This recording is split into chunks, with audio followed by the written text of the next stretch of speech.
Okay, let's see. Give me a second. I have to plug in my phone. And also have to figure out exactly how I'll be doing this. Because unfortunately, I'm not blaming them, but Sandman still doesn't have the data. Actually, let me check. Maybe they uploaded before I went live. I'm sure they're maybe overwhelmed, or maybe even the person in charge of it, maybe they're busy. But yeah, they don't have the data for Kaiju No.8 or Pat Island. And I really like their images. That's what I use for my videos. So I'm waiting for that because it's way better to show those images because you can see all of the evos, all of the forms. Because without this website, I don't really have a clean way of showing all of the, like, everything that a unit has to offer when it comes to the forms and equips. So unfortunately, I mean, my Path Island review bit is already done. Basically, I just have to like get those images.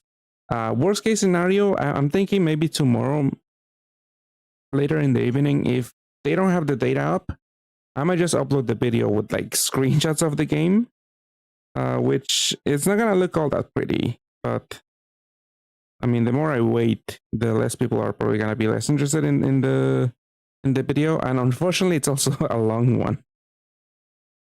Like, Pat Allen doesn't really deserve, I think it's like almost 40 minutes. But if anyone like watches those, like, you could just skip to the end. I mean, I already went over. I mean, I basically did like a review on my last stream. You could watch it. Like the TLDR is like maybe roll for Gravis. A lot of the good units you can just straight off buy with money and MP. So it's like, if you're a whale, you could just buy everything that you want. Otherwise, I might just like go outright skip the whole event. Thank you, Song Haku.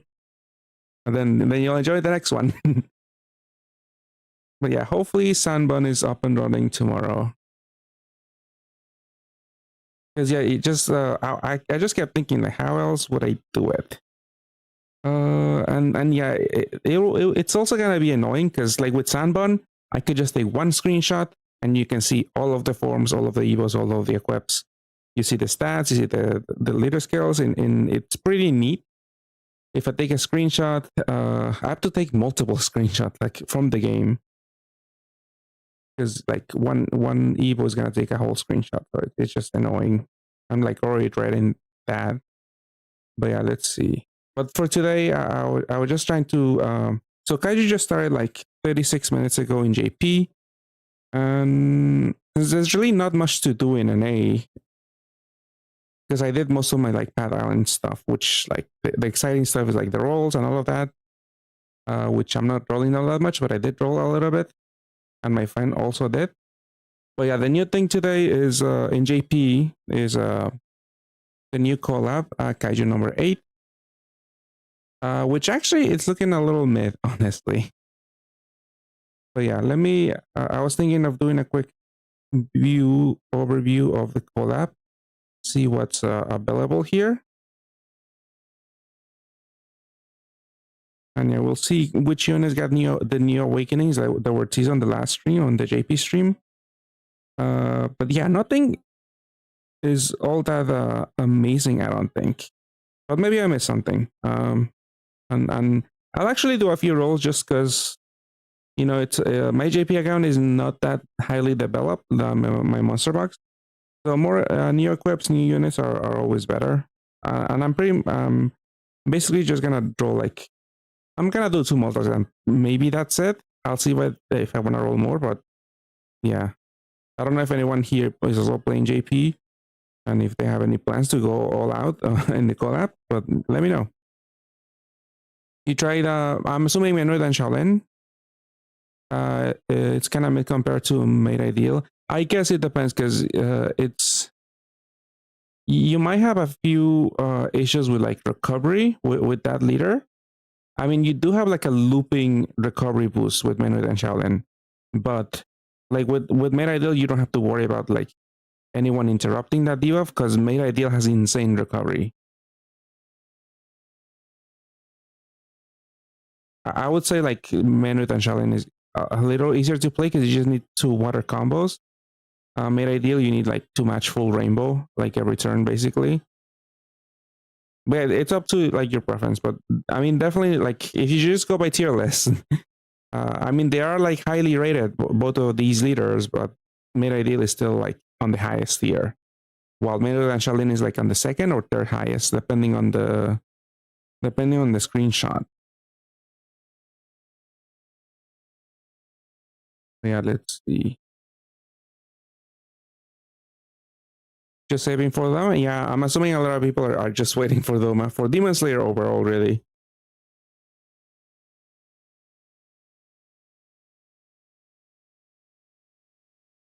I mean, what kind of content are you doing, June? Because if you're part breaking, then definitely Men of the Shaolin is like marginally better. I mean, it is better because you can't really part break with Made Ideal. I mean, I guess you could, but it's really, really hard to stack. Like, I mean, at most you're gonna have to stack like 10 part break awakenings in a Made Ideal team.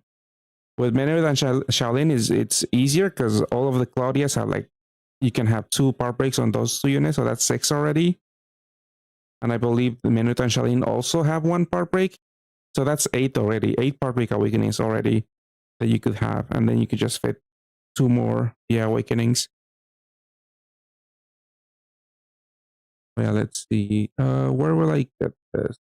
I think, oh, hold on. Okay, so you can see my screen.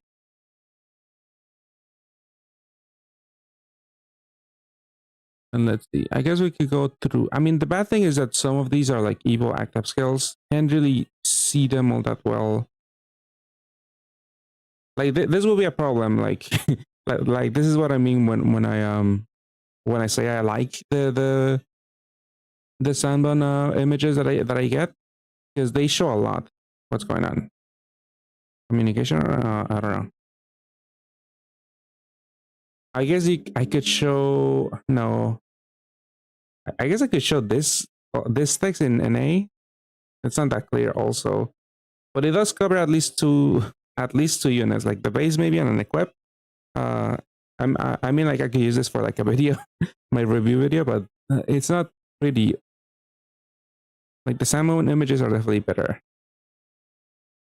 It's either showing that or showing the whole unit, which will be even more screenshots that I need to take. Because for example, this unit, I will have to, you can't really see the pre-transformation. Post-transformation is another screenshot. And then you go back and then have to go back and then have to show the equip. Yeah, it's annoying.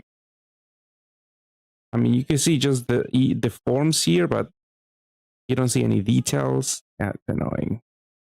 Okay, but yeah, let me start looking at all of these units. I guess I'll start from the whatever. There's 25. Yeah, there's 25 units, which is about average, maybe a little low, because some units are some collabs do have a little more than 20, like closer to 30 units. And I did notice this. That wait, I'm getting into roll, but it's gonna be very easy to get a lot of dupes here because the lower rarities are at almost 7% pull rate, which is too insane. Too insane. Like, you could get very, very unlucky with these rates and like only get like a bunch. Like most of your pulls could be the same guy over and over again. You hope it doesn't come to an A. I don't know. It's a new collab, so we have no idea. I mean, even if it were a rerun, ever since JJK didn't rerun, we don't really know if any third-party collabs are guaranteed to make it to an A. But yeah, let's see. And hello, Alex. How's it going? Quick look and quick stream. Well, I'll see how. I mean, I'll try to move through all of the units as fast as I can. But knowing me, I'll probably just like take a while. Just popping. I just literally just started, but overall, I do think the collab is not all that strong. Going from the teasers, unless I missed something, it is okay, but it's definitely weaker than Demon Slayer. Nothing really stands out. I don't know. I'll have to look at it more, but at least this is a 7-stone gem. Like that's a plus, because there's been a lot of like 10-stone gems as of late.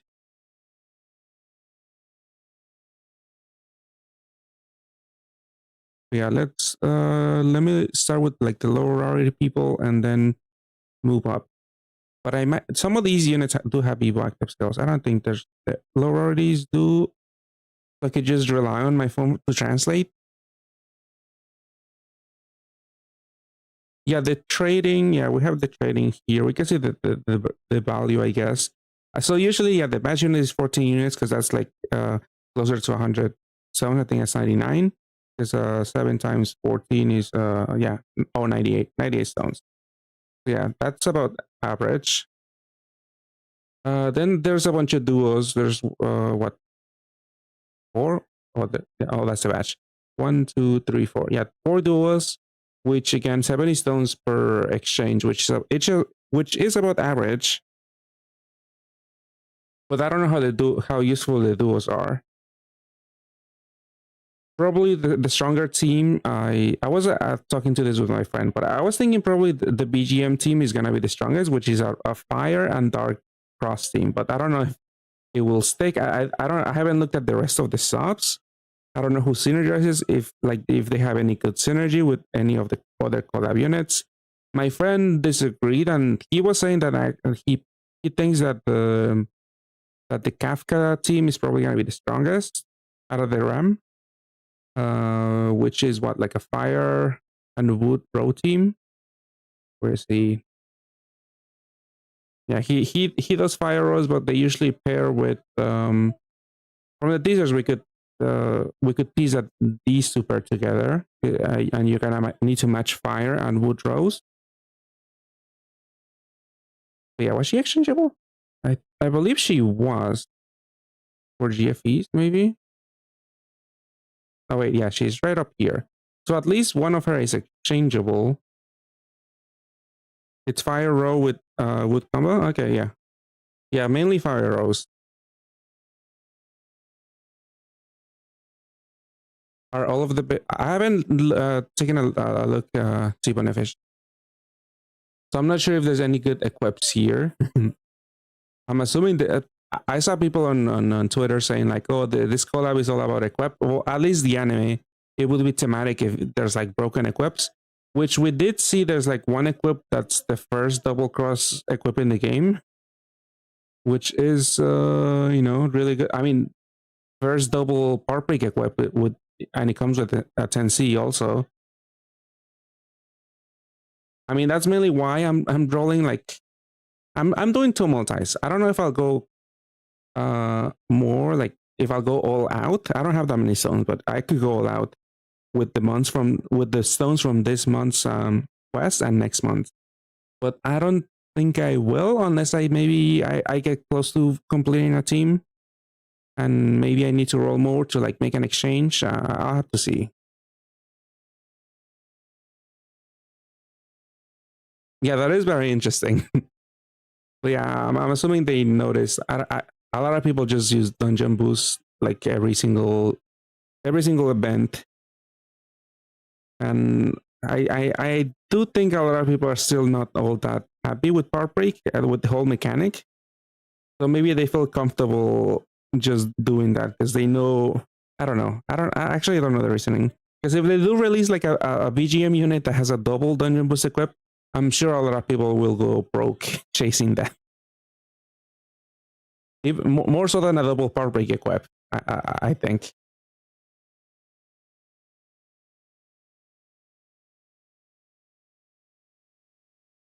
But yeah, let's start with this guy then. The way how will I actually get the picture? Actually, I'll go to the website and I'll just copy and paste it. So this guy, I think, not sure about the characters. Based on the mats, the newbies make a bigger impact and a Power Awakening. Yeah, because the way that the leader skills work also for dungeon boost and power break, you usually want to stack more dungeon boost rather than getting like a higher multiplier for egg drops.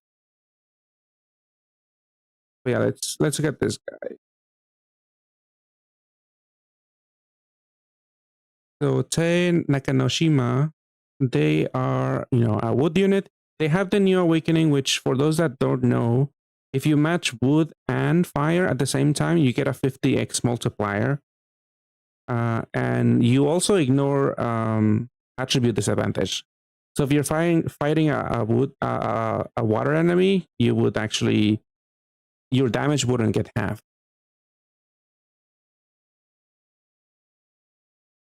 Which this multiplier is like 50. That's 2,500 multiplier on those awakenings, and this thing has. There's also a new awakening, the equip resonance. If you put an equip of the same attribute and same type, then this unit is gonna get triple the stats. I did also kind of notice, at least from the teasers, the stats on the units are a little low, but I guess they're also like assuming you're gonna use the stat resonance, the equip resonance, super awakening or sync awakening for transforming units, and then just like triple the stats. So they couldn't, I guess, get the stats to like around 12k HP. 12k HP is a little on the high side, but that's usually what like my standard for like a decent HP stat is.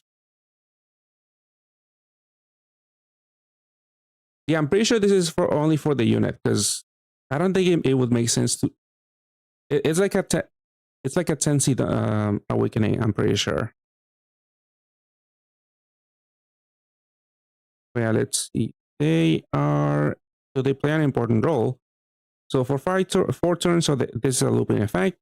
4 turns, the fire attribute attack power is double and damage limit is increased to 12 billion. So this is a looping cap breaker. Gives you, remove slugs and gives you 10 of each wood, fire and heal, 10 orbs. So looping cap breaker, I don't even know if this thing is needed, because I'm pretty sure the team doesn't really need it. I mean, they might need it because, I mean, for this type of unit, I have to check if the actual team from the RAM does have does cap break by themselves. I think this guy does. Yeah, for 1 turn. So this guy only cap breaks for 1 turn out of 3 turns. So the cap break might matter, but it's gonna get overwritten every so often. And then this unit, let's see, do you cap break yourself? I think so.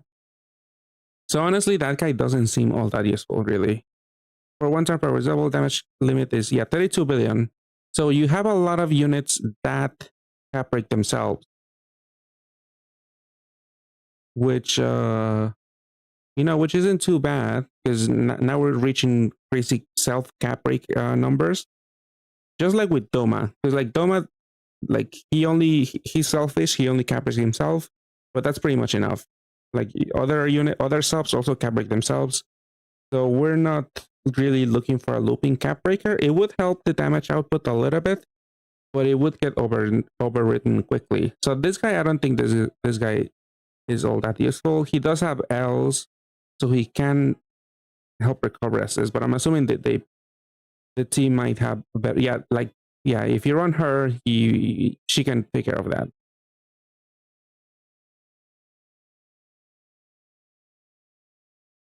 So only this unit damage. Yeah, I'm pretty sure. Yeah, that would be the case.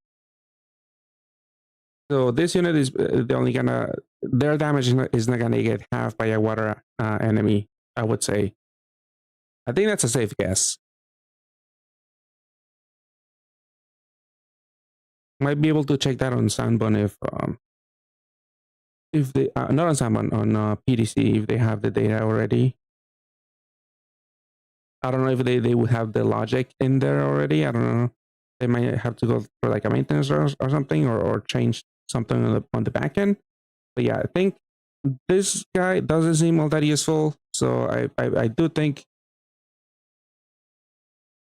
I don't know, maybe not totally useless, but I think I'll put them on the, well, actually, I have to look at the equip, but I'll just keep him here for now.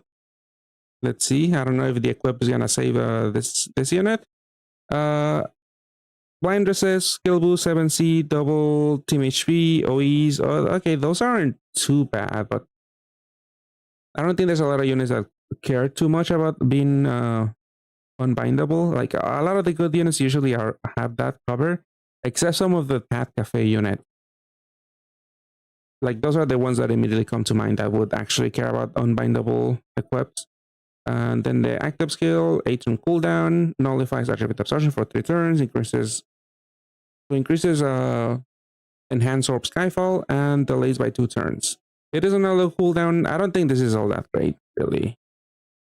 It does have decent bulk. It does have some utility with the OEs. 7C is not that much damage. If it were 7C plus, that definitely would be really good. I mean, the active skill might be totally useless, but you could always put it on a transforming or long cooldown Evo active skill person. I still think this is probably a D.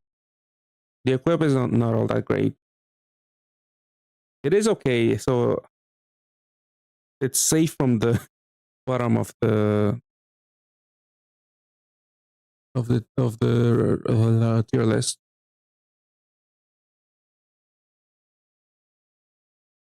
Liana. Oh yeah, the flower fairy unit. Yeah, that one's I think that one's 11 billion, right? Yeah, but for a unit like this, yeah, you would yeah, because Liana can get used with like Valentine Noah, and Liana would deal damage there. I think she deals decent damage, if I'm remembering correctly. And for this guy, you would need to match wood, so you can't really use him with Valentine Noah, for example. Maybe there's another unit, like even Sena.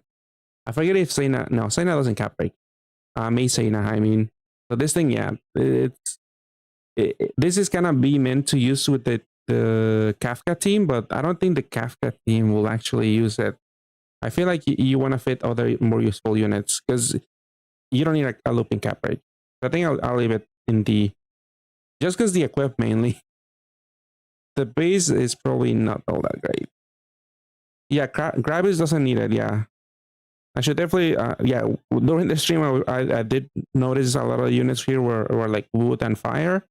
And I did remember Gravis, but I did forget her just now. But yeah, she definitely doesn't need any cap break. Because she does that every single turn.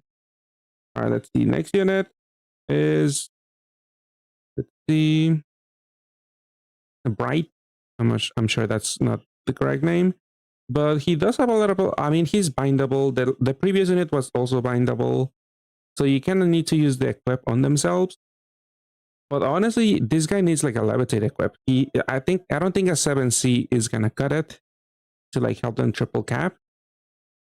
So the same thing goes for this guy. Like you will probably want like a levitate equip if you're tackling the latest titles. So how useful would this guy be in that Kafka team? So for 2 turns, no Skyfall combos, pierces damage nullification, restores awakening nullification, and swaps all orbs. So it's an orb refresh. Let's see. Let me look at the orb gen for the Kafka team.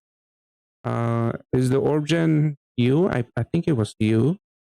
Yeah, she gives you the 6 fire orbs and 4 wood and 4 heal. So you can do the matches that you need. Attack power is double. So you're gonna use this unit every single turn. You want to have 2 of this one. Yeah, the quick awoken bind and pierce is good because these leaders, what's her name? Mina and Kafka, you need to match a fire row. So the more awoken binds, the better. Because yeah, those could be very, very deadly. But is that the best cleric for this team? Because I think actually Kafka himself does awoken bind.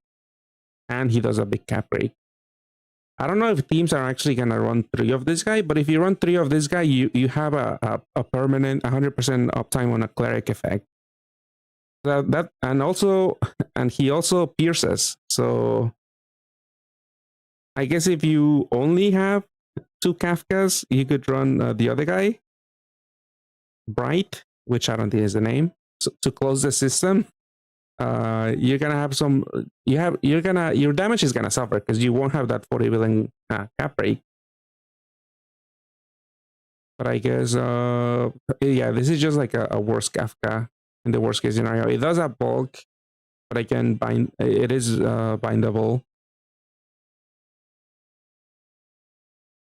So this is like a Copium Kafka replacement, as I see it. But let's look at their equip. So again, on bind dresses, one skill was another 1/7C, but this guy does come with a cross, so that is more damage if you put it in a cross team. 20 turn cooldown. So is this good? Maybe. Penetrates damage nullification and nullifies attribute absorption for 3 turns. Charges skill others. It's a skill charge for 3 turns and destroys a shield. So this alone isn't too bad. This is pretty decent, especially for all of the recent cross leaders, which is basically Doma, and I know there's one other one in here, at least. So this equip alone, I mean, if I were to roll this guy, like, I'm gonna turn him immediately into this equip. So that equip, it's really solid. So yeah, the base one, but yeah, running 3 Kafka and 2 Minas, that is a pretty well team already. Because I think Kafka is the orb skin or some type of bundle unit, so you can't exchange. You have to like buy him and roll him. And rolling multiple BGMs is gonna bundle units is gonna cost you a lot. He's the orb skin, yeah. So yeah, this guy just basically equipped alone is really decent. Let's put him on B, because a lot of teams don't really care much about crosses. I know obviously there's Doma, like I mentioned, and the other guy here in this collab, but I don't know how strong that is. But this is just like a quick tier list where like I might be wrong, I might be missing something. Oh, she's a woman? Sorry. Can't really tell. Some of these characters are androgynous, because I was thinking like, is this? I don't know, woman, and I don't really watch the show, so apologies if I misgender anyone. But yeah, Bright, and I'm pretty sure that this is not the name that my phone is giving me. Oh, because the name that the Google Translate is giving me is Thorold Bright, and I'm pretty sure that's wrong. Okay, so she's gonna be unequipped right away. Let's see, next person is Izumu Hariuchi. This is a blue unit. He has the new awakening also. You need to match water and wood to like nullify attribute disadvantage, and also gives you a 50x damage boost. It also comes with an L. Like there are some units, especially now from Pat Island, that there are some okay units that are like L units, and they're also like wood and water attribute. So I don't know if you can pair them together. I think the main leader from Pat Island is Toka, but I don't know if she would even care for this. I mean, that leader never caught on. Yeah, Island Toka is one of them. But yeah, there's also Kushinada Hime, who's a really strong, L unit also, and she has like a 40% damage reduction shield. I think Ruel, I forget if she has L's, but she has pretty good damage, and she's a really strong, I think absorption voider, and she gives you HP. Yeah, there's a bunch of water and wood L units in Pat Island, so you could maybe use this guy there. I think I'm pretty sure this is a guy.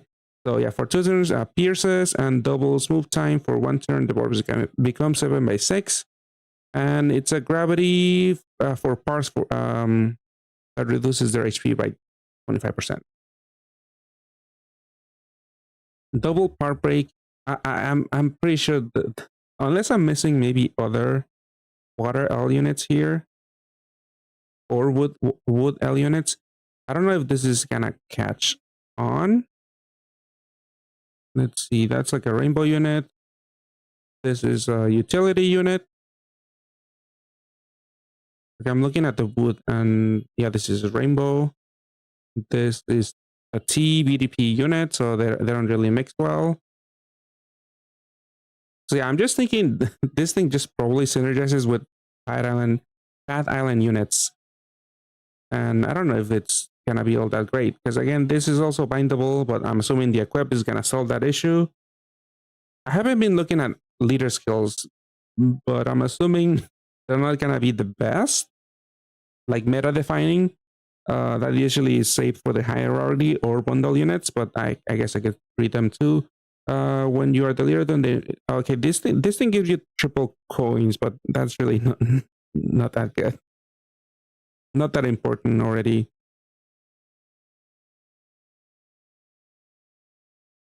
Might be good for S ranking. I mean, would it?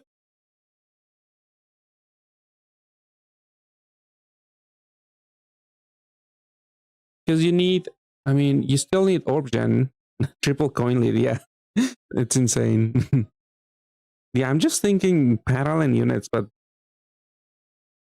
oh, the other low rarities maybe.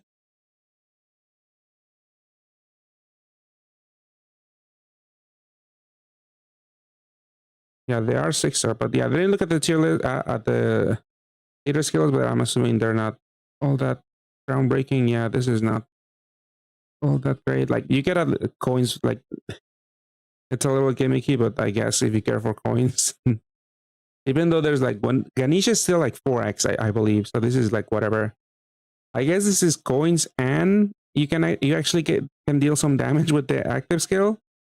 You need 3 colors though, even though this thing has a 2-color a week. I guess it doesn't really clash because yeah, you could match these 2 colors and another one.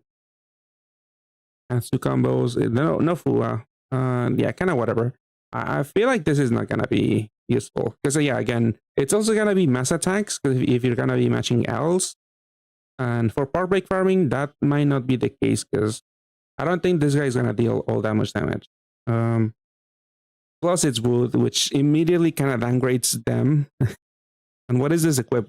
It's a T. Like that's so weird. It doesn't mesh well with the base, I guess.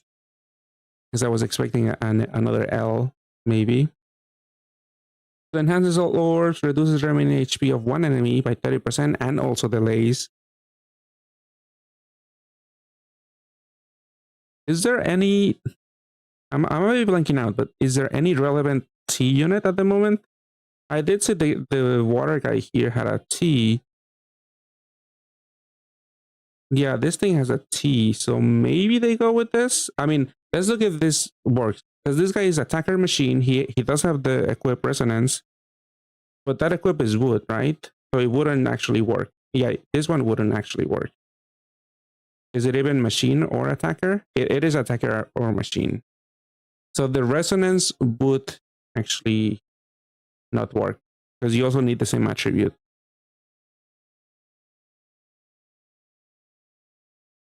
Like this is a dark. This becomes dark.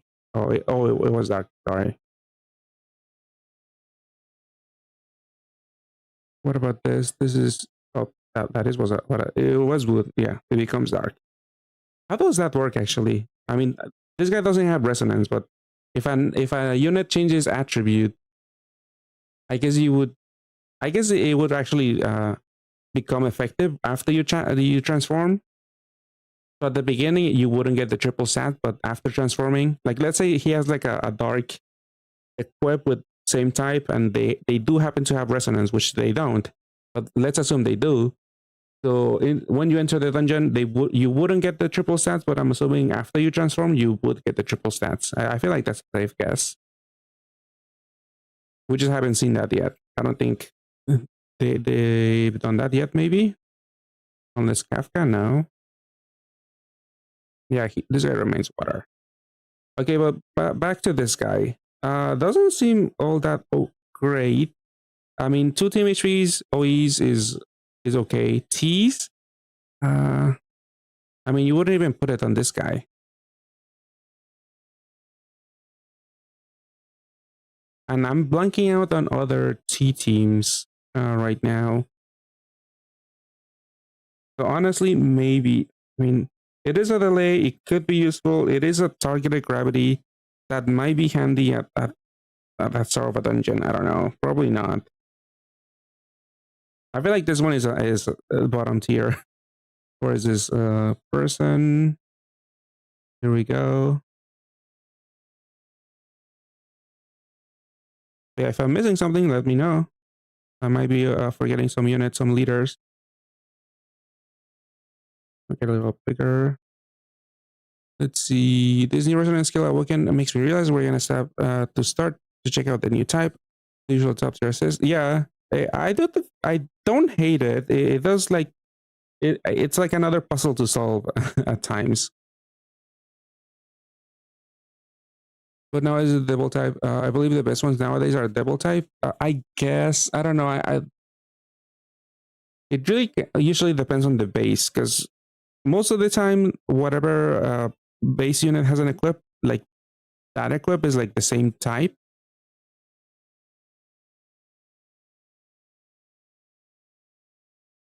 Another question for units without main attributes if they come up with any equip resonance. Yeah, I'm wondering that too. We wait, what do you mean, this better? Might have gotten distracted and forgot what I if I said something wrong. But let's see. But yeah, this guy I don't think he looks all that useful or interesting. The equip might be handy, but I don't have any high hopes. Let's look at the next person and a lot of utility. Howie. So again, bindable. Again, just like Path Cafe, like a lot of units here are bindable. Triple full resist. Double L part break. Also has resonance and another part break and another L. So, could help recover assist. But I believe there's a light L team here in the collab. I don't know if this thing goes there. For 6 turns, recovers 40% HP and doubles attack power of all units. Charges by 1 turn, and also destroys a shield. Don't forget to rank the wood. Oh, actually, I realized. I did put it, but it's actually being cut off. Here, put it in the rank below. Didn't realize that was being cut off, but thank you for letting me know. Yeah, maybe too many tiers, Maybe I'll put him up there. I don't know.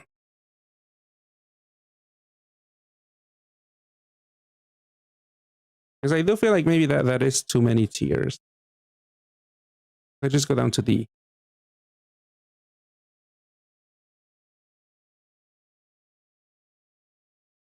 Okay, so this guy, so haste system immediately, but he does. You only need one other haste unit to make him loop because his effects last for 6 turns. Let's see, he does have a lot of utility.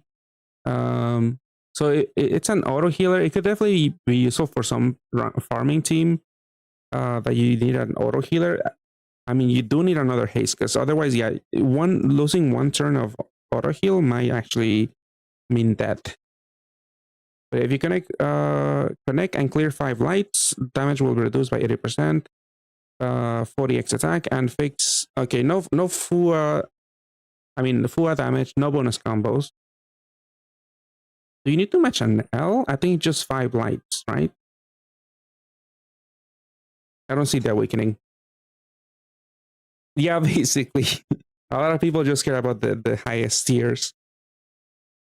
And only if they're struggling, they will go below the V tier.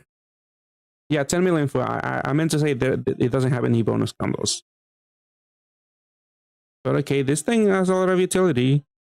And I believe from the teasers, there's the light L girl, like she's an MC or close to an MC. And I do remember she probably needs an auto heal, if I remember correctly. I think she's like a pure HP leader. And she also has I could look at her now. He has a no skyfall, so she's pretty much for farming. Yeah, the later skill is no skyfall combos. When you activate an L, damage is reduced by 82%, and attack power is 200x. So yeah, you don't need bonus combos for this unit. I mean, this is pretty much a swipe unit. And she is pure damage reduction, so you might not even... I mean, the auto heal would help, obviously. Usually, I would say, like, the auto heal would be for, like, a pure HP leader. But obviously, both benefit. I mean, it is weird. I don't know if there's any other haste light unit. Let's just quickly look. This is not a haste unit. Are you a haste unit? I don't think you are. 4-turn? There's no way they have a 4-turn haste unit right now. So just from this alone, this is a little weird. Unless, are you gonna run 2 of this just to take up the space and close the loop? Like, you're gonna have 1 turn of downtime.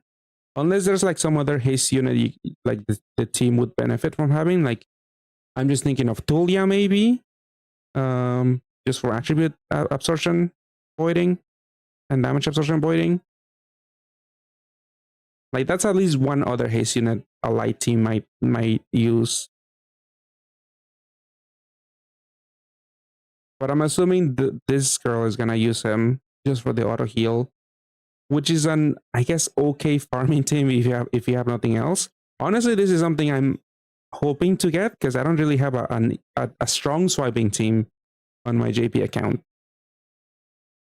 And this thing is just a 2-unit system. But before we get there, this thing, it does have a lot of utility. But for swiping teams, I don't know if you can actually swipe all that much content because you do have gravity with this girl and a bunch of L's. I don't know if this is enough damage to like part break and deal significant damage and actually, you know, get away with farming parts. And if you bring this into the end game, missing 40% on your auto heal for 1 turn is again deadly. Yeah, I don't know if... I mean, it does depend. Maybe not fully end game. Maybe some like early win dungeons where you can afford to take a hit, which is not that special, really. Because if you have like Valentine Noah,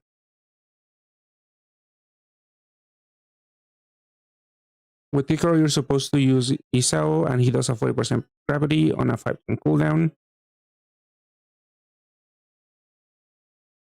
I mean, I don't know the names. Is that the MP unit? Because I think they synergize, right? Also.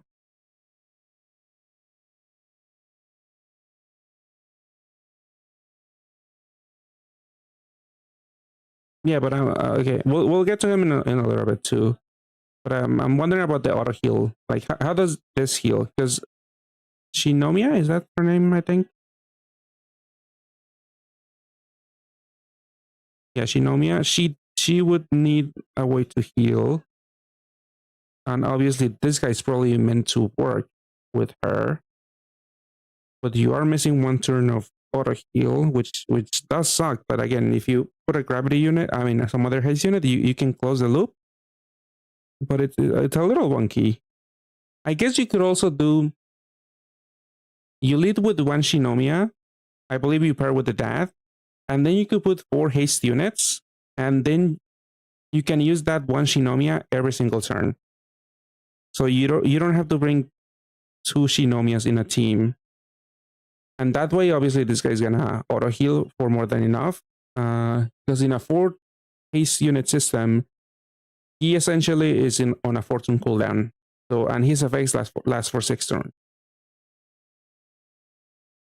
So I guess maybe that's the intended way. Instead of using 2 Shinomiyas, you only use 1, and then you use 4 other haste units. That feels like maybe that's the intention. But this collab only brings you 2.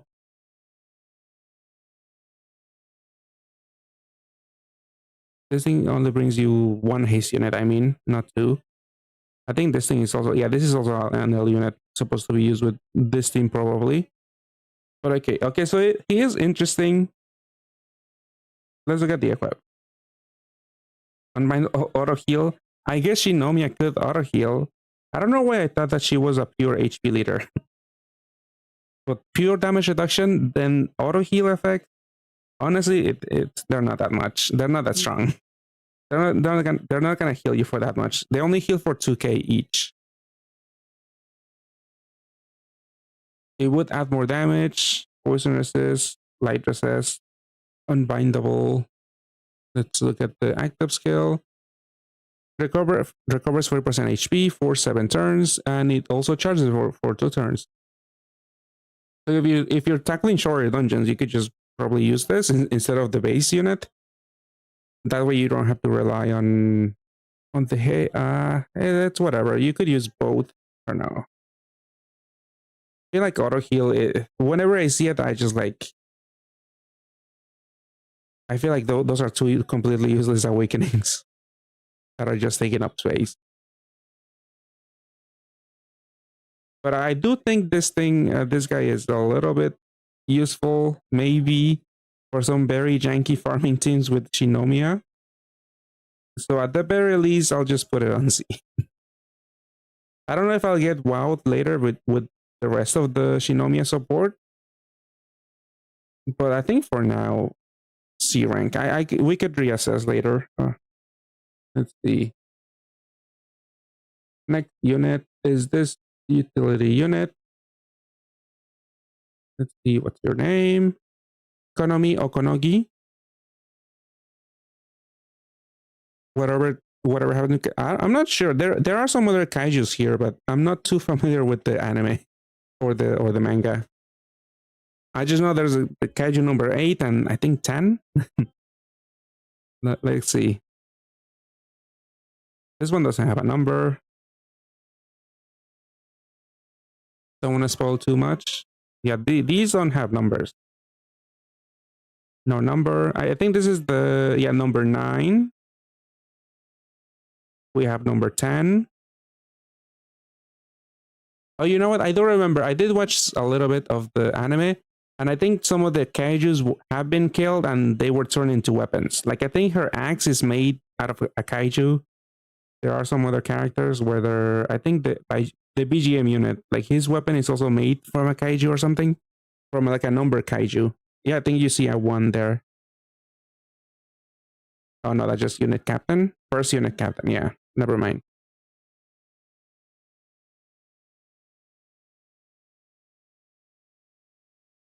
Yuga Chasm, is that from Conan? I think that's from Conan, right? Let me look it up on Sanbon.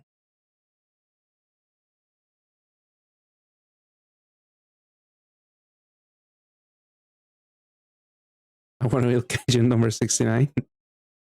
I mean, they're not there yet, I don't think, but eventually. So look forward to it on the 5th or 10th rerun of this collab. Let's see, 95. Oh yeah, that guy. That guy is from Conan. Yuga Kazami. I think he's like a looping shield. Yeah, he's also a looping shield. So yeah, if you loop them together, you have auto heal and looping shield. He also has else, but his 4 attribute. He has 4 attribute awakenings. So he's not gonna really bring anything to the table. But he would synergize a little bit. His kaiju thing is for the equip for the duo unit with him and number 8. For this guy. Sorry, I keep jumping between a bunch of guys that are on other names. But yeah, Narumi's. The BGM, yeah. Yeah, I think I remember. Is this with the double cross or is that the other one? Oh, the Parpake. Yeah. Kaiju thing is good for the duo unit with him and number 8. Yeah, the duo unit, that's the double cross one. I'm pretty sure. Yeah, double cross. The first double cross equip in the game. But yeah, so we finished with this guy. We're looking at the scientist. Konomi. So a lot of skill boost. ELOE, so she's just about utility. She has a dungeon boost too, which is interesting. All stats, L, so she could help recover resist. I'm assuming she's a cleric, just with the awakenings alone. Yeah, full recovers awoken bind. and binds and unmatchables. For 1 turn, generates 1 roulette and triples recovery. I feel like that's not really that useful. Like if she had at least like a looping recovery buff, that might help like in super altitude dungeons. Like I could understand maybe the roulette not being looping, because that would be maybe too good for a low rarity unit. I mean, ideally the roulette and the recovery buff would be looping, but triple recovery is a lot. Maybe like 2 extra recovery for 5 turns would have been pretty good, maybe. Because I remember the MP unit for Haikyuu, she was also a cleric, a blue cleric. I believe maybe she had Ls and Hilo Es, maybe not as many skill boosts or Hilo Es, but she gave you like a looping recovery boost. Maybe they wanted to differentiate a little bit, but yeah. I feel like it would have been much better if this was looping. So leader skill 7/6. When you enter in the dungeon, rank XP is multiplied by 1.6. So at least you get that as a big board and 1.6 EXP, which isn't too bad if you can leader swap for like an in-game title. Obviously, this is support. Could work with the other wood water owl units, or for this team maybe. If you want to go for a full Kaiju No.8 team, she could help you recover assist or just be the heal stick. Yeah, there's a few other ones. I feel like she doesn't offer too much. And leader swap is not that used. Like I don't see a lot of people going out of their way to like leader swap into a big board and for the EXP. Because even for Demon Slayer, the MP unit there had a leader swap equip that had like I'm pretty sure a dungeon boost awakening. And I didn't really see a lot of people messing with leader swap, and I don't think this is gonna change, at least for the time being. I don't think this unit is all that useful. It could be useful for some specific farming dungeons, but usually the dungeons that give you a lot of XP, you can't leader swap at all. Because there's like billion title, the billion dungeon. I don't think you can leader swap, right? For like the version that gives you 1 billion EXP. Now there's contract title. I don't think, I'm assuming you can't leader swap. Obviously, there's the 1.2 Colosseum, which you can't leader swap either. So yeah, this is just a base that you would immediately swap out of. And I feel like there's really not that many places where you would actually bother doing that nowadays. So yeah, it's very unimpressive as a base. Equip, a bunch of OEs, poison resist, a multiplayer awakening. That's a little rare. I don't think anyone cares really. I mean, in JP probably, because the server is alive and well. They might actually care for a co-op equip, but the active skill is also a cleric, and for 1 turn reduces damage and all attack power is triple. This might not be too bad to overcharge on like a cleric. Maybe you have like a long Evo active skill cleric or transforming. Because like in Benos, sometimes you get like a walking ban or you get like an unmatchable debuff, and they also get an enraged hit. Like I'm pretty sure Granerve does that. I think what's her name? The alligator heroine also in Benos. She like does she does like unmatchable or something. Yeah, the co-op is insane. I don't think anyone cares. But yeah, lack of bulk is concerning. But maybe the shield makes up for it. Like the equip is just a little interesting at best. Base unit is not that interesting.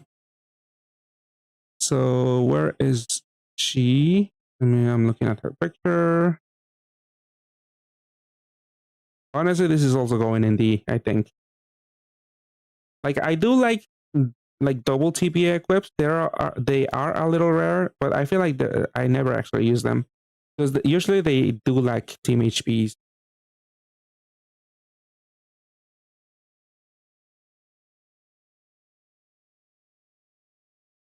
Hades 2 is really fun. Crazy that's the best of 1 BGM. were you playing the free beta? No, free full access? No, I forget what they call it. What the actual term is called. Well, were you playing like a week ago, maybe? Because I feel like they didn't really change too much, except for maybe the ending. Oh, you have the Switch too. Okay, so you have to wait for the full release. Okay, yeah, it is really fun. But I'm pretty much in the end game when it comes to Hades. I didn't actually I haven't played it in a while, but I was watching my girlfriend play it, and I don't think they changed all that much, except for the ending parts. I think, which I didn't really get to. We didn't really get to see much of. Played it today. It's really fun. Yeah, I'll definitely try it again soon. But yeah, when I'm gaming, I'm usually playing Silksong nowadays. I'll probably try to finish Silksong first, and then get back into Hades and see all the new stuff. But yeah, I did put her down there. Let's look at the next unit, which it looks like a rainbow unit, even though it has 10 Cs, but I see the guard break. Primidinius, and he pierces and disables damage absorption for 2 turns. Max HP is double for 1 turn. Remaining HP of a body part of parts. Yeah, usually this is for all of the parts, I think. And reduces by 20%. Fortune cooldown, it's not too bad. Like, as a piercer alone, but you're gonna use this in a rainbow team, I'm assuming, because of the guard break. And I believe the Kaiju No.8. Yeah, Kaiju No.8 is a rainbow unit. Oh, hello, Karkai. Unfortunately, not gonna get into Silksong as of yet. I haven't played since last time, but I am itching to play. Wondering what's gonna happen, but that's gonna have to wait a little bit. But yeah, that much is half. This guy doesn't pierce, so I guess there might be some demand for this guy, for Primir, whatever his name is. Unless there's a better piercer out there. What's your requirement for your subs? I'll see you soon, Karkai. Don't worry, I'll play at some point. Activate, yeah. Activating country simultaneously. I'm assuming that's the yeah. Oh, you need to match an L and 5 attributes for this guy. Sounds like a lot of work to me. But do you need pure damage reduction? So you could use any piercer, I think, unless actually do you have a cap break? You don't. You have a shield, move time, and rainbow board.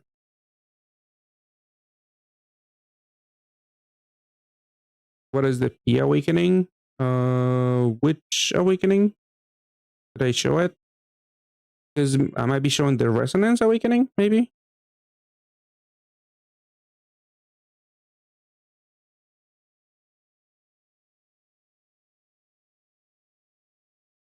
Not sure which one is the P awakening. Sorry. Or maybe I misspoke. But yeah, this thing has guard break.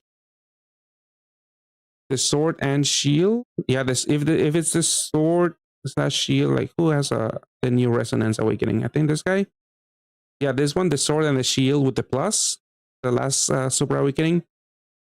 So this is a brand new awakening that came out in JP, and if you have this, you have to like pretty much equip with the same attribute and one of the same types. So the equip could be physical type or machine type for this guy, but it has to be like attribute. But if you do that, then the unit is gonna triple its stats. So it's a pretty decent awakening. It does constrict your equips to like a certain color and type, but it's not a bad awakening overall, I don't think. But yeah, back to this guy, Piercer. He can deal damage.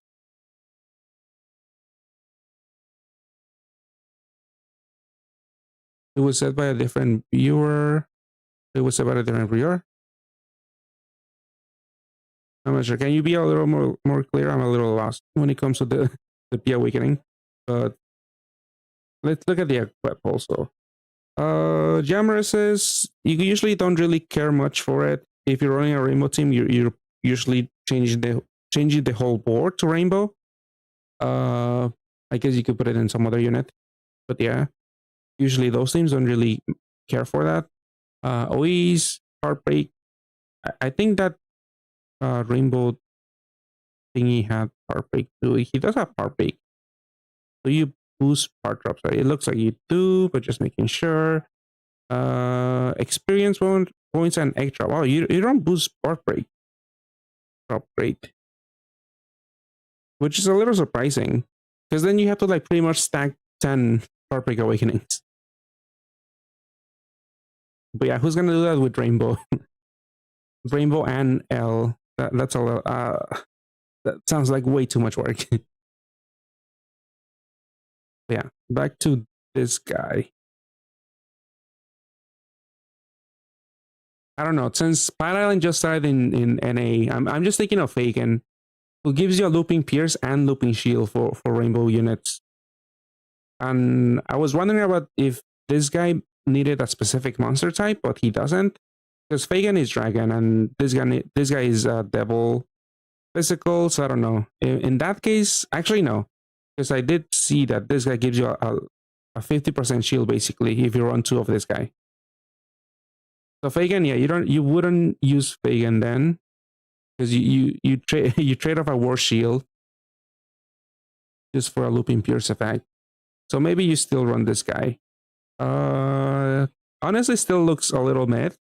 Maybe you can reassess if this is the best piercer for this unit. The equip, we saw it, but I actually forgot about the active skill. Pierces and nullifies damage absorption for 3 turns, and it also charges for 2 turns. It's honestly not that special. It doesn't have a damage awakening. It does serve some utility, but only 1 team HP, no damage. Power break is a little useful, but I don't know.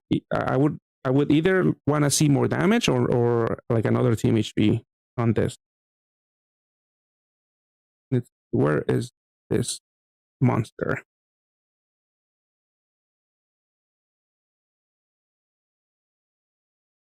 Let's reassess. I'll also put him on C because that's like a somewhat tentative.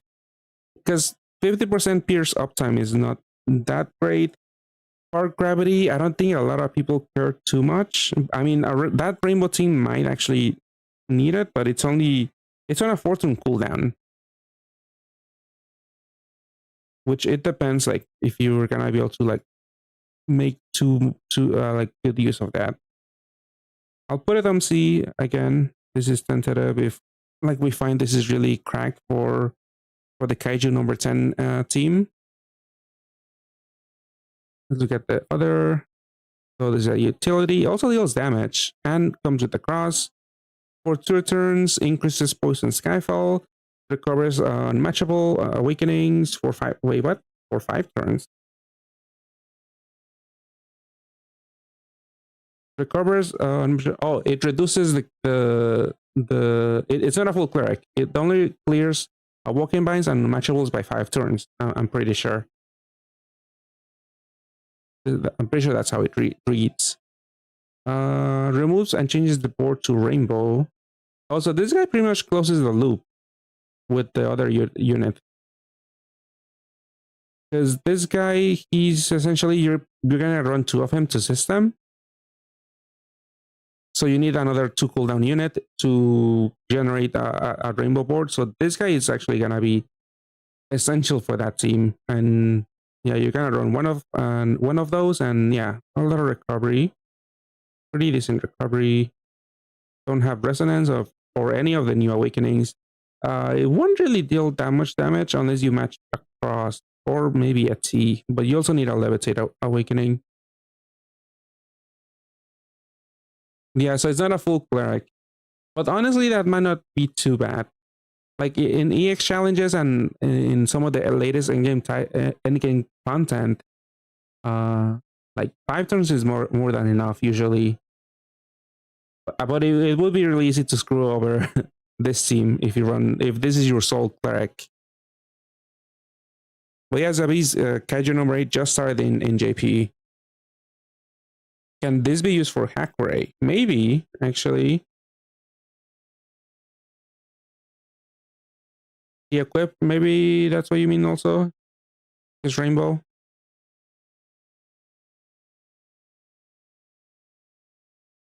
Yeah, but I think that this guy just has the cross for utility. But yeah, you are correct. Like you're kind of matching an L. So it's like you're not gonna deal that much damage. Like this thing, I guess it could have gone more towards the utility side instead of like having these like awakenings, which might not be that useful. But I mean, a cross is useful sometimes for, especially for rainbow teams, usually, because it could get you could be in a very sticky situation with sticky blind. So honestly, this guy isn't too bad for that team specifically. And I think you also need the poison Skyfall, because this guy needs this poison Sky. Yeah, you to transform, you're gonna need this guy, the other guy, for the poison Skyfall. Because I don't think you're gonna go out of your way looking for any other unit with this poison Skyfall unless there's another one, which I don't think. Just quickly looking for the poison icon, just from the collab alone, which I don't think. I don't see poison. No poison. That's the unit that you need poison Skyfall. Yeah, I think it's safe to say, yeah, that guy's probably the best in slot unit for this team. Isn't able to matching L's? Was that a T Super Awakening? Let me see. Yeah, it was a T. Yeah, T, poison, and all stats and skill boost. Yeah, but with this time you don't need a lot of skill boost because the cooldown on this guy is 15 turns. So I think most things are probably gonna go with all stats because again, you don't care for poison. I mean, would you care for poison? Because yeah, the equip also has Jammer Assist. Well, the previous one. This one also has poison. Yeah, you're gonna need a lot of like a good time buff. I don't know. Maybe you would go with like leader swap into 7x6 with this rainbow team. I don't know if it's possible at all.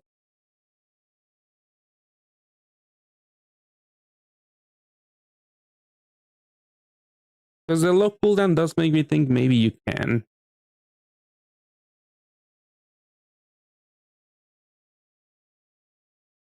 I mean, I don't think you can realistically overcharge this one with like a leader swap equip and then fully charge him to transform. Yeah, that's not feasible at all. You're probably gonna run a unit that leader swaps like that devil from Demon Slayer. I think she's also a looping shield, so actually it doesn't really work with this guy either. Because this guy will be your pseudo looping shield, two of this guy. But yeah, back to this guy. I mean, this guy is important for this team. I mean, the team does look decently strong. It's just a lot of work because of the rainbow and L requirements. But you do have access to a looping 50% shield. Part break. I mean, it's annoying that it doesn't boost part break drop on retransformation, but I could see it being okay, an okay leader. I don't know if I wanna put it. I don't know if A is too much of a is too high for this unit. I mean, it is essential for that team. I feel like maybe, at least for now, because it plays such an important role. It's I mean, at least it seems like it to me right now. For that team, I don't know who's gonna be the crazy person matching L's and rainbows, but you could do that. Hello, Andy. How's it going? You don't have any? Yeah, I feel like Rainbow has a lot of competition already, especially with Made Ideal, because she's easier to obtain, because you can exchange for her, and she's definitely a lot stronger, and she doesn't require any weird matches. Conan did fell off, and he was like some semi rainbow, like 3 attribute T leader. But Lekuro is basically rainbow. I mean, he's what, 3 attribute also, but basically. This guy does require a lot more work. But I mean, for this guy specifically, I think Kaiju number 8, this guy is very important. But I guess it is situational. So I don't know. I'm sure Kaiju number 10 can clear endgame content because 81% damage reduction is still high, especially when you take into consideration the 50% shield that you get access to. Like, I know this is effectively 5.26 effective HP, which is maybe about average right now in JP, because a lot of the units here have like 5.56 effective HP or 5.4 effective HP. But I think the 50% shield kind of makes up for it a little bit. I mean, I am inclined to agree. Okay, let's bring this guy to B then.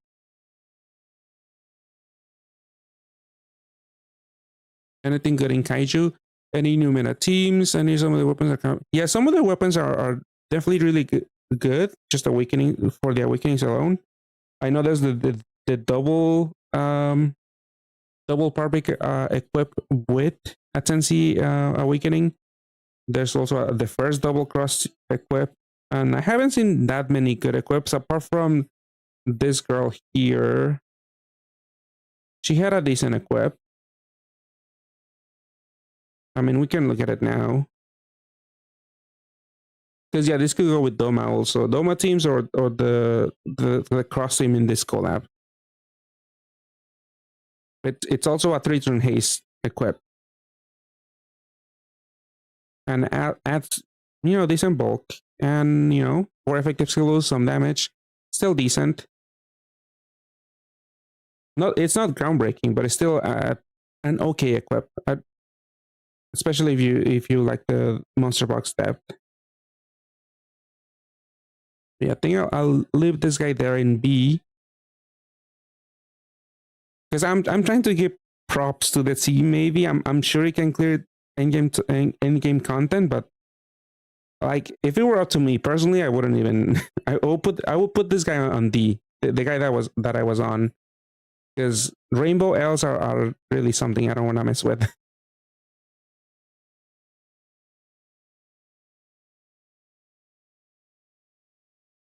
Number 9 is basically RS Ren with extra steps, kind of. What does Ren do? It's been a long time since RS came out. Let me see. I'm searching on Sanbon, but Ren brings up a lot of characters. I guess I could go with Prem. No, Ateli, and then from there go to RS, Illusionary RS, and then Ren. Oh yeah, Ren. I remember him. He's like a rainbow team with like a big shield. Yeah, he gives you a board. He 1.5 extra. Yeah, halves damage for 2 turns. Yeah, but for this guy, you needed like 4 of him, right? I mean, 3 of him. Oh wait, no, you need 2. Yeah, because he has a skill charge. Yeah, I guess I see the similarities, but yeah, definitely Kaiju number 10 is, yeah. It's easier to activate, but I mean, it's easier to get going because I remember a lot of people. I mean, this thing is obviously very, very outdated, Ren. I mean, this guy has a lot more modern awakenings, but I see the comparison because you also get the rainbow board.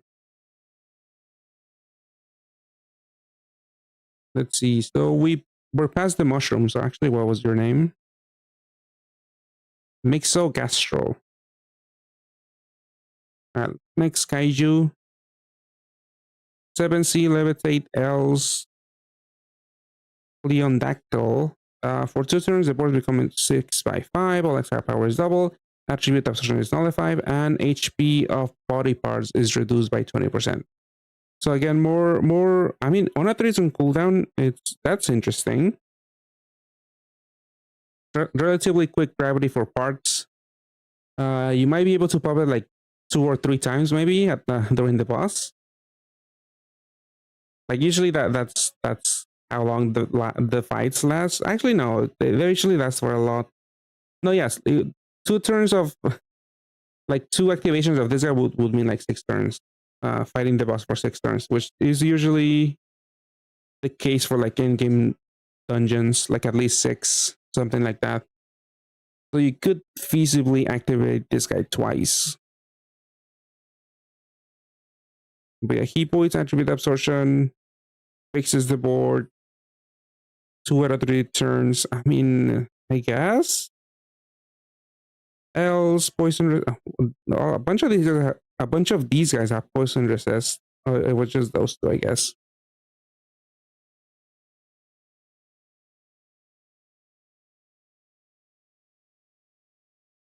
Let's see. So this guy only does attribute absorption. This guy does pierce. And then this guy didn't do any absorption, right? Just awakening. Awaken bind, yeah. So who does damage absorption for this guy? Do you do damage absorption? I might have missed that. Let me see. Just move time. So who's gonna handle damage absorption for you?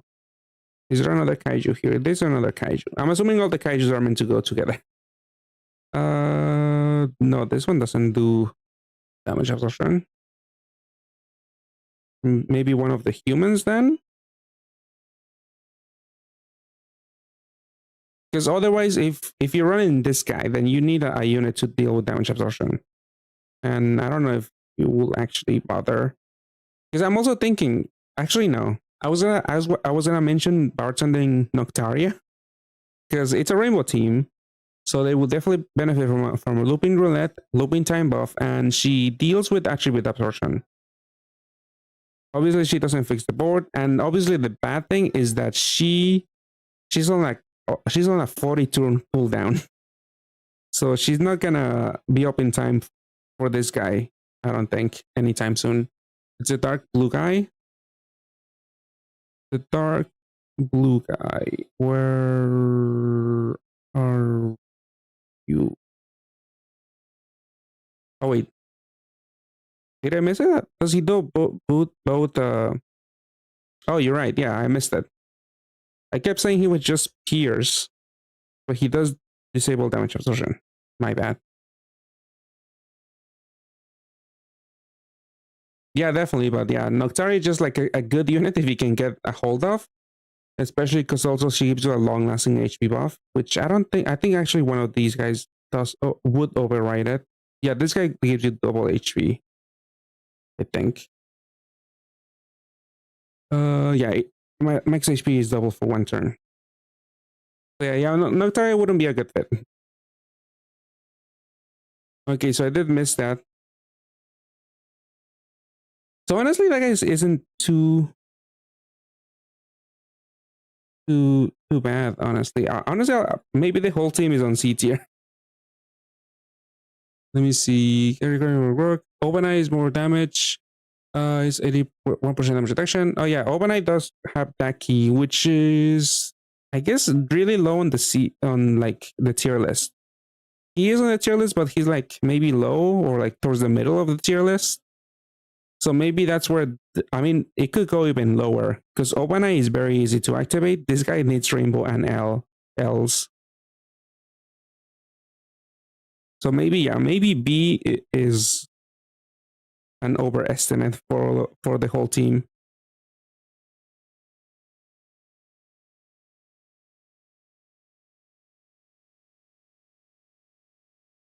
Let's see. So we were on this guy then. So I guess all of these guys go together. But then you only have one other flex slot. So you have your cleric, you have your absorption voider, you have your piercer, you have your attribute absorption voider, you have your HP fix, which is also this guy.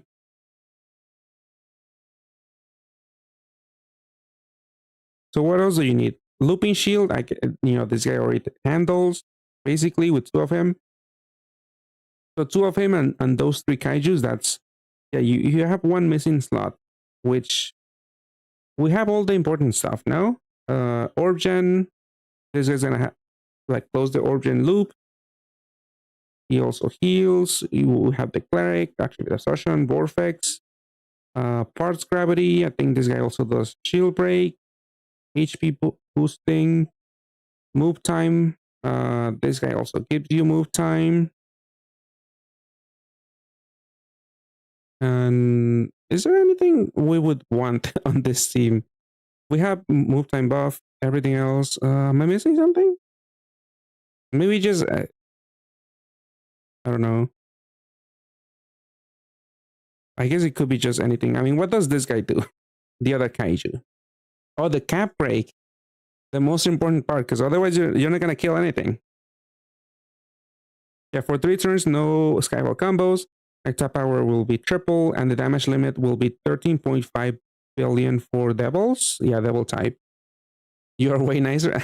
Honestly, yeah, I'm like possibly overrating all of these units. But I want to be fair. I don't know, because I'm sure they can clear endgame content. Like I'm trying to be a little fair, but maybe I am being too nice to them to some extent. But yeah, 13.5. Honestly, that's not that much. I mean, it is high, but I feel like I don't know. We're inching towards like 15 billion for looping, where that's what you're gonna want. I guess you could bump this up to 14.5 billion since you could have guard break, and a lot of enemies usually have like 1 billion defense.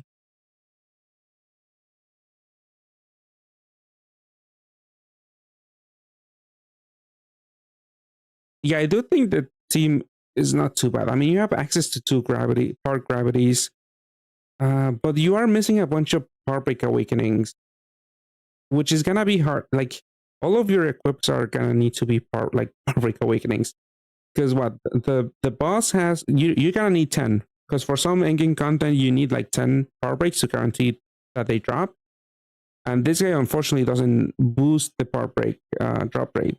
So you're definitely gonna have 2 of this guy, so that's 2 power break. This guy could have 1, so that's 3. This guy doesn't have 3. This guy doesn't have power break. 4. So you're gonna have 4 power break awakenings from the base monster. So you still need like possibly 6, which is gonna mean that all of your equips are gonna need power break awakening, which might be very hard to meet that requirement. You are getting poison scout. Yeah, recovery buff. Let me see. I don't think you might be right. So 81% damage reduction, because this guy's gonna be later for sure. Yeah, no recovery. Yeah, which is definitely gonna suck for super altitude.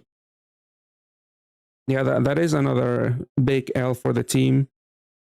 Do you even have a recovery boost from the active skill or leader skill? Well, I think that's what you were saying. There's no recovery buff in active skill either. You're getting poison scaffold every turn. Let's see. Yeah, there was no recovery boost, right? Just double checking. Yeah, this is not recovery. This is just cap break and other stuff. Triple attack, shield break. Yeah, recovery. That's really gonna suck.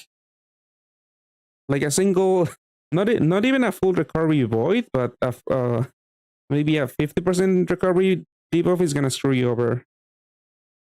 And you don't have a roulette either. So even with the board, like you could only have like, oh, this one does generate 5 of each. I did miss that. So you at least have 1 TPA. Yeah, but you could use the new double power break equip. But you are gonna miss on bulk also, because that equip, it's really nice. I do like the 10C, but it is missing bulk, and I feel like maybe, I mean, you do have. I feel like you have to make a bulk from the equips. I guess you could afford to maybe just use 1 at most. I don't know. I feel like stacking 10 power breaks with this team is gonna be too annoying, too difficult. I mean, we basically just reviewed the whole team. I mean, this thing also has Stay Cloud, which is nice to have on the base unit. Don't have to worry about unequip with those. Levitate, Els, this is your... Yeah, I mean, you're matching Els with the whole team. Not this guy.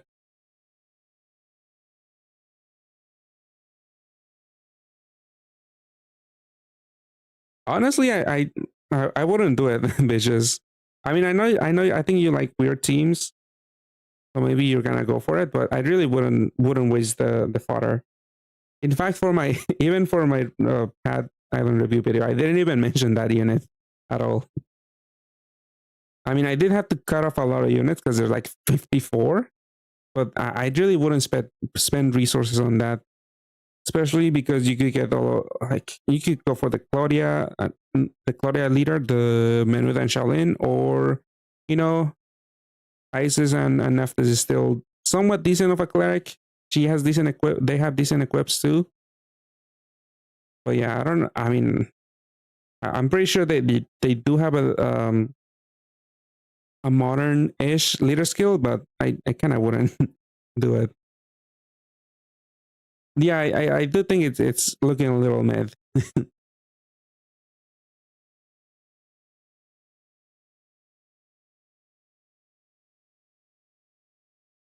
Oh, nice, actually. Yeah, glad that helped.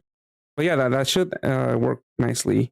I also had to... I mean, I do have a bunch of Selines on my ult, but I couldn't stack that many dungeon boost awakenings. But I'm basically running the same team as my main, but I'm still getting a good drop rate on the 3k MP unit.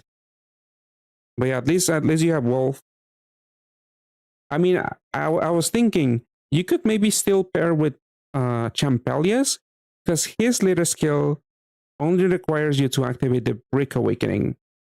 I mean, I think you have to like sit down and do the math, see what's more feasible, because you could run Champelius, leader, and then either possibly probably pair with Kitty, but then run Wolf as a sub. Because Champelions doesn't require a light break. It could be any break. 3-1 dungeon was okay, that's nice. Yeah, that's a good amount. Let's see. Yeah, let me place all of these units then. I mean, possibly the whole thing goes in V tier. Honestly, maybe actually, yeah. They all going down in... Oh, they're all here together. Here, let me do this. Which one is the one alone? Okay, I'll put them in high C tier.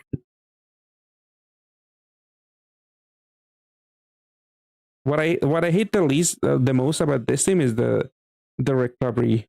That's gonna get very, very hard to manage. Here, the whole team is in C tier, but I have to fit the pterodactyl thingy because he's on the next line.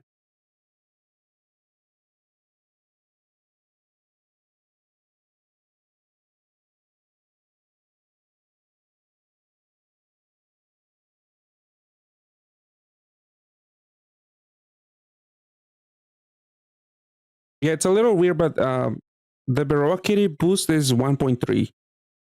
I don't know why they haven't fixed that, because it's obviously a lot of people are gonna wonder. But Baroque Kitty is 1.3. So yeah, you would ideally try to run one of those.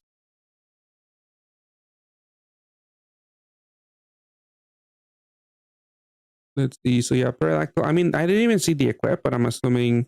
Yeah, it's also missing bulk. I feel like this team is gonna suffer with bulk. Actually, what is this active skill? 36 on cooldown, 35% down, true gravity. Recovers all unmatchable debuffs, binds, awoken binds, and HP becomes 1. Might be a little too high. I mean, Suzabatama is like 30 something, low 30s, I think. This thing does give you a full cleric effect, but it does drop you to 1 HP. I don't know. It's a very specific use case because most of the time you could just go with Abatama just for the gravity because you're probably doing like you farming some dungeon, maybe even in co-op. I mean, for some tricky dungeons, maybe the cleric is nice, but the drop to 1 HP is a little concerning.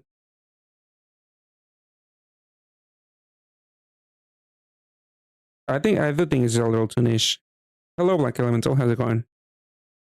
We're looking at the Kaiju No.8 collab that just started in JP a few hours ago. But yeah, I think I'll leave it at there. I was gonna be like maybe bump it up a tier, but honestly, that equip is a little too situational for me. Let's see. Next, I guess we're onto the humans now. So this guy, I did see a few people like Eurocraft on JP Twitter a little bit, and I remember seeing this guy in like a team or something. So maybe they're good. Let's see.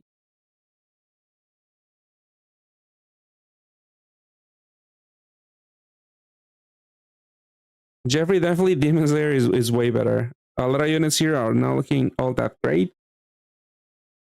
And maybe there's like one or two good teams, and Demon Slayer had like a bunch. They had like maybe 4 or 5 teams that you could build that are fairly accessible too.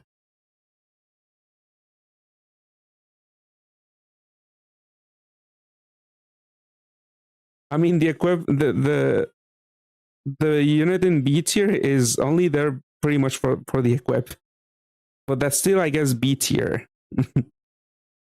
I mean, don't take all of these ratings all that seriously.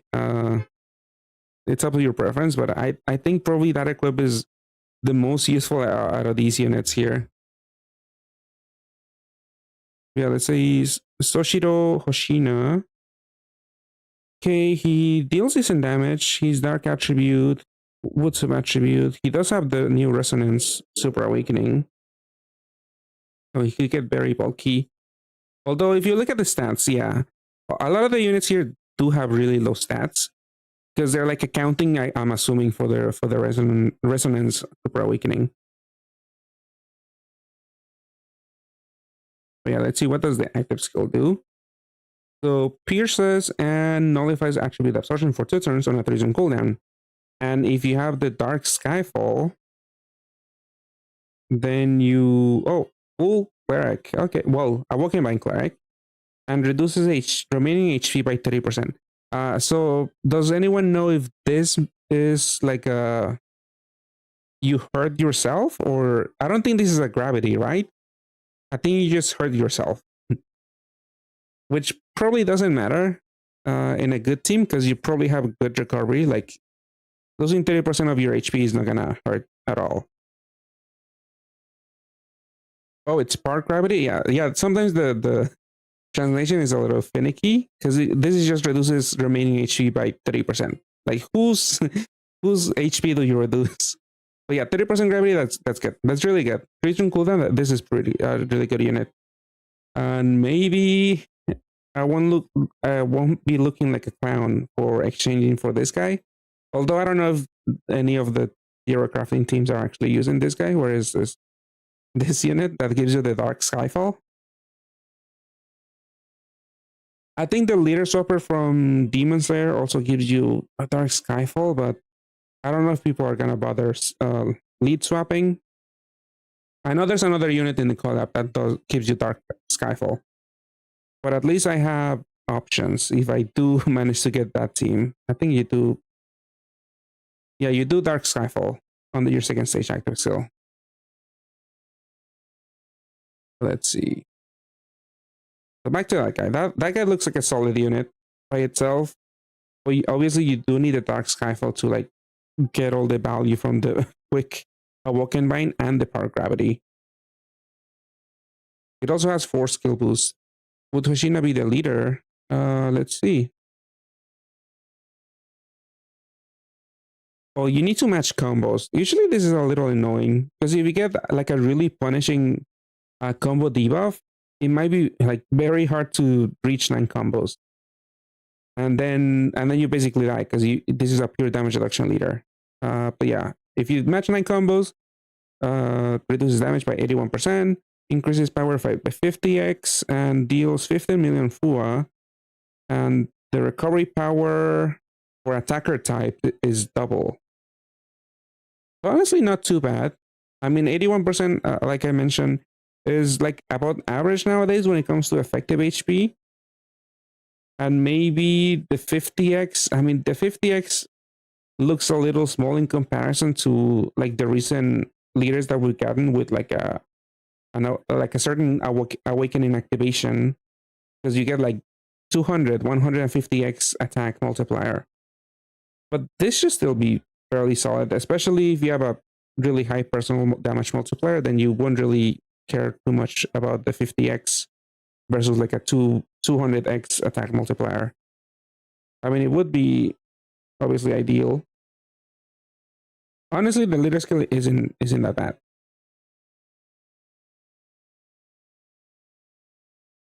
Really solid unit, but again, you need a unit with the Dark Skyfall to get full value. Let's see. Equip is Dark Star Attribute 10C. Oh, it has a new Awakening. So if you have this Awakening, it's basically 2 SDRs that you can equip. So for a lot of units, I mean, some dungeons have like maybe 3 or 4 turn skill delays, and usually that means if you have like an L unmatchable Awakening, or maybe even like the Attribute Absorption Voiding Latent, like any 6 slot Latent, that usually means you can only put 2 SDRs at most. So your unit in those dungeons with like 3 or 4 skill delays are gonna get delayed. So this one wouldn't be that bad in those cases where you can like resist up to 4 skill delays with this equip and 2 skill delays latents. Yeah, it's definitely pretty good in those cases. And obviously, I mean, immediately I think Rosetta, because Dark Star Attribute 10C Heartbreak. But Rosetta doesn't care at all for that. For running like 6 slot latents. I guess if you need to run like the leader swap process, and you're gonna encounter like a fortune delay, then this wouldn't be that bad. This is really pretty solid equip. Obviously, it's missing bulk, but that 2 skill delay does offer some pretty good utility. The active skill, I'm assuming it's not gonna be that great because it's 6 turn cooldown, but 2 turns, it pierces, nullifies attribute absorption, surrounded by 6 board, and raises your damage cap up 40 billion. That's kind of high for this cooldown. 40 billion cap break. That might be useful.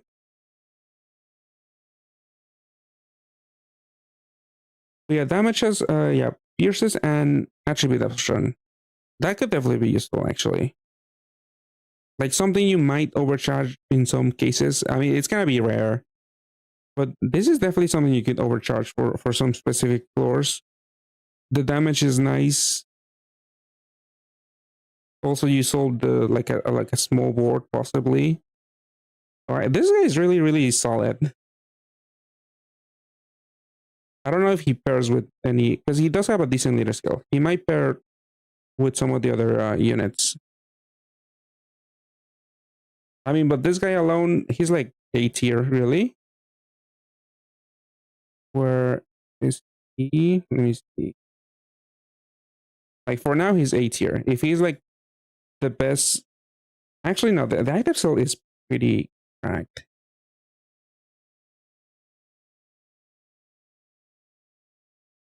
I mean, for now, high A tier, I think.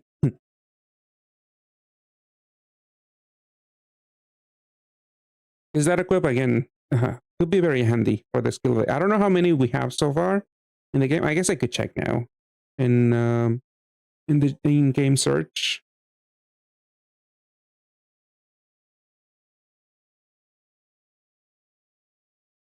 I mean, these equips are bound to be like Gung-Ho is bound to release a few better ones, because this is the first collab with these awakenings, so we're just bound to see better ones along the line. Like we have one with 3 team HPs, skill delay, 2 skill boost. Like yeah, that's pretty nutty. And it also, yeah, it gives you a 3-turn charge. Okay. No damage awakenings. So yeah, you pick what you want, bulk or damage, and power break. Let's see, this one also has a 10C, but water sub attribute.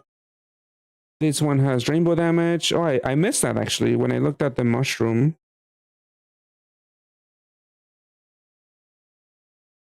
Yeah, I believe this one is the badge unit. Yeah, it's really not a bad exchange. Like if this is the only thing you get from the collab, it's still really solid, I think. I don't think this will be power crept that soon, just for the fact that it has a haste active skill and 3 team HPs. And also tape. Yeah, just for the equip alone. I don't even know what the base does. But yeah, I will probably maybe get that unit for the equip if I don't see anything better. But yeah, the mushroom did end up having a skill delay, which I did miss, but honestly, I don't think it changes the rating. It is the mushroom, right? Yeah, it is that mushroom looking thing. I mean, that is actually a decent damage. The poison resist is useless though, usually in rainbow teams. But this could definitely go in like something like if you need more damage, and if you have a damage dealer that is not really a rainbow unit, it could definitely benefit from the card break and the 4C awakening.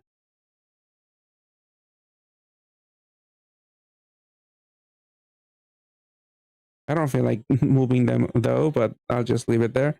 But yeah, this is yeah, for the part break alone, that was really good as of now. I think A is still fair to him. Maybe he's better in the context of the other units if they pair together, or if this is a strong swap. But let's look at the other units then.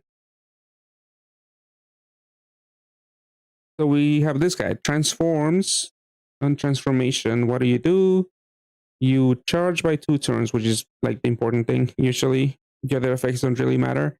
But pre-transformation active skill, when you enter a dungeon, rank XP is multiplied by 1.3, which is about average for a lot of units that give you XP boost and transform. They have decent damage, but I mean the combination of T and BDP is annoying. Like for some floors, I assume you can actually like get away with just matching a T and kill the floor. But yeah, some floors you're gonna need to match a BDP. Like on top of dealing more damage, you're gonna like have to pierce a BDP or something. But yeah, he also has the resonance super awakening, sync awakening. So again, you have to equip and you have to put an equip on him that's the same attribute, and it's either machine or attacker type. Let's see, what is your active skill?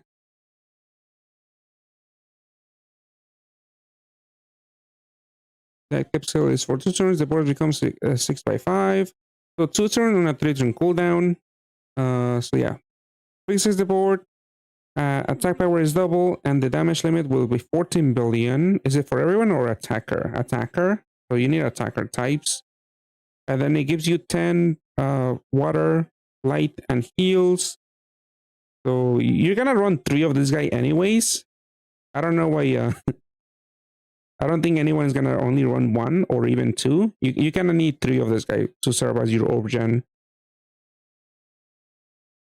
Like it's kind of overkill because again the cap break is for 2 turns. Unless maybe there's another unit you could run to close the loop. Because you need another unit on a 3-turn cooldown that gives you a board and possibly a cap break also. Yeah, you could run 2 plus another guy. We'll see if that other guy exists. For Reno, should have been either BDP or T or a T unit. There's already a support that covers all voids, including BDP. Yeah, he definitely should have focused on something. Like when I first saw him from the teasers, I was thinking of some of the Gung-Ho collab, some of the Gundam units Actually, I might have some. These are probably not going to be useful because they're maybe a little too old. I don't know if I have any. Like this guy, BDP light unit, light on water. Yeah, Giyu is really good. I guess you could, yeah, always put him in. Yeah, I don't think I have the other BDP units. That's like light and water. I don't know if they would even pair all that well. But yeah, that guy definitely should have focused on something, either BDPs or Ts. But yeah, let's see. Leader skill that 82% damage reduction. That's, you know, higher than the other units we've seen. A little higher. I think maybe one of them were like 82 also. But yeah, you need to match water and light. So you don't have to match a shape. So that's decent. You don't have to worry too much about awoken binds. I mean, usually you want to recover them from those ASAP anyways. But at least you might survive still. But yeah, adds 4 combos, deals 10 million FUA, and oh, it actually you need the T active. Oh, that's annoying. Yeah, that is annoying. I mean, at least the damage reduction and the damage is like separate. So if you need to stall, it's fairly easy because for a lot of leaders, you deal damage and reduce damage at the same time. So it's really hard to stall. But that is annoying because what if you need to match a BDP? Then you have to match a BDP and a T. Like he does give you enough orbs for that. Like you match a light BDP and then, well, you will match a water BDP and then a T, a light T.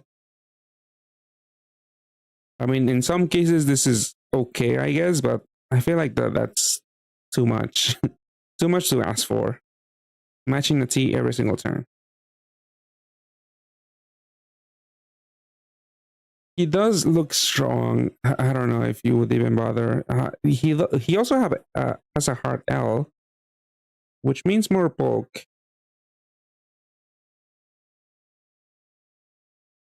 Heartbreak. I don't think this thing is gonna. I mean, he might deal decent damage. 14 billion. Maybe. Maybe not. It is a mass attack team.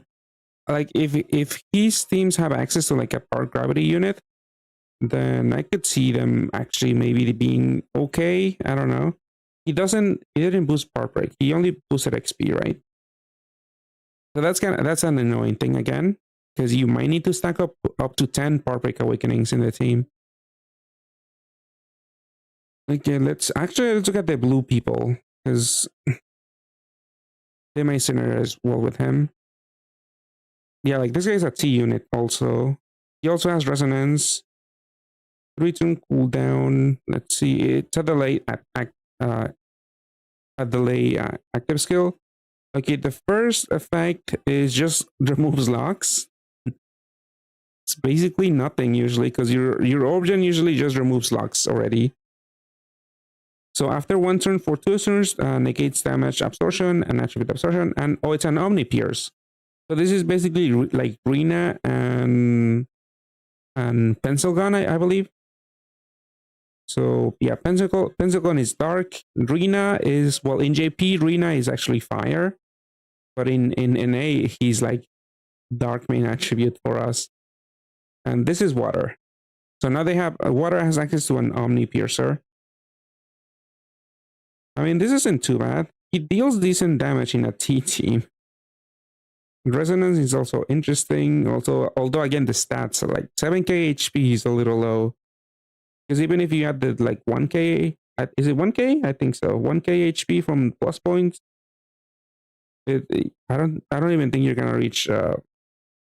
Yeah, you're gonna reach like 8500 HP. Not even 10k.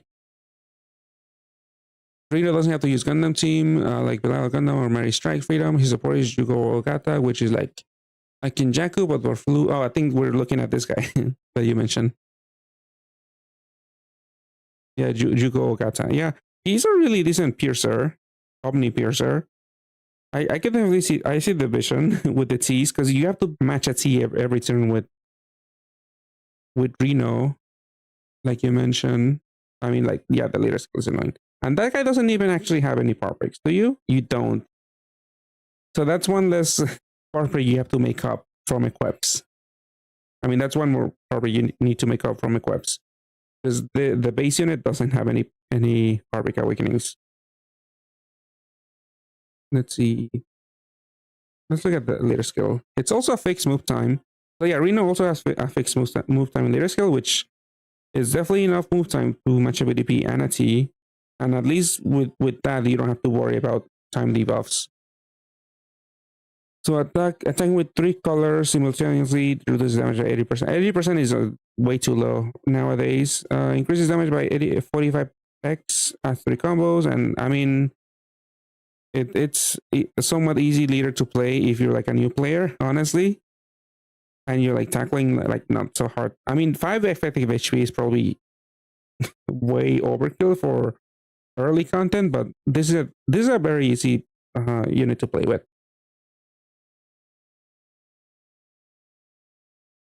Like it's at least good for newbies, I guess. But yeah, let's look at this water unit. Oh, this is an Evo active skill. I can't translate right away, so I need to pull something up. Increases your damage cap, your damage limit to 25 billion for 3 turns. Delays enemy by 3 turns, and then it evolves. It's also T and BDP. It's also water attribute and light sub attribute. Let's look at the leader skill first. Oh, you know what I didn't do? I didn't look at the equips, I don't think. And I actually haven't been placing units on tier list. But yeah, I guess I wanted to see the whole team and maybe put it on the same tier. But honestly, Jugo looks really good by himself. The water sub attribute, 3 skill boost, then C, and SDR awakening. And the active skill creates 10 of each of those colors, enhances all orbs, and it charges by 3. It generates, I think it just charges by 3. Removes locks. Wait, removes locks and then locks? I see the lock twice. Yeah, the translation sometimes misses a few things. All drops, yeah. So it removes locks, changes board, and then it locks the board again.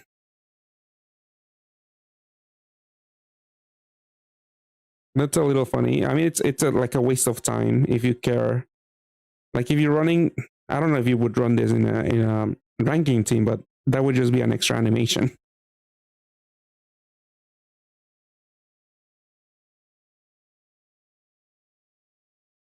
Oh, Skyfalls are. I mean, it doesn't say for how long, so I think it's just it locks the board. Because I think otherwise it would say it gives you lock Skyfall for how so and so turns. Because yeah, I think all drops to lock, I'm assuming.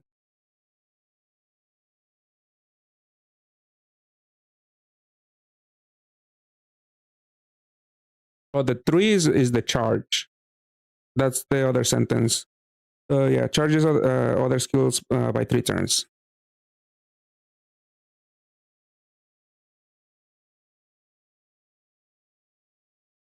Locks drop orbs. I mean, but for how long? I feel like it locks the board just for that one turn.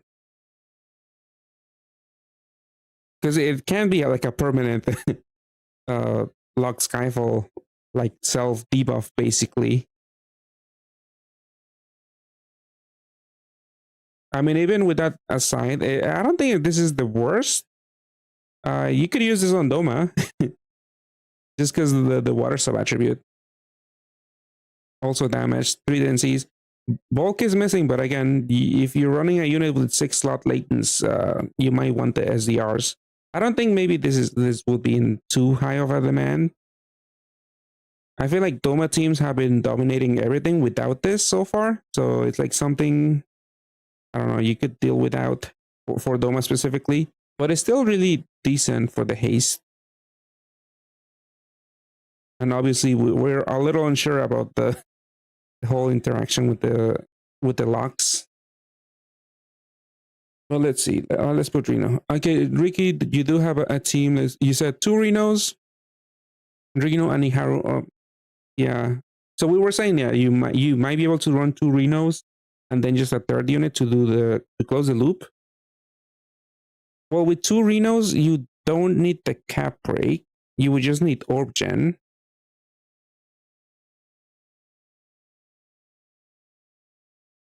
Yeah, it locks the board. Yeah, at the end.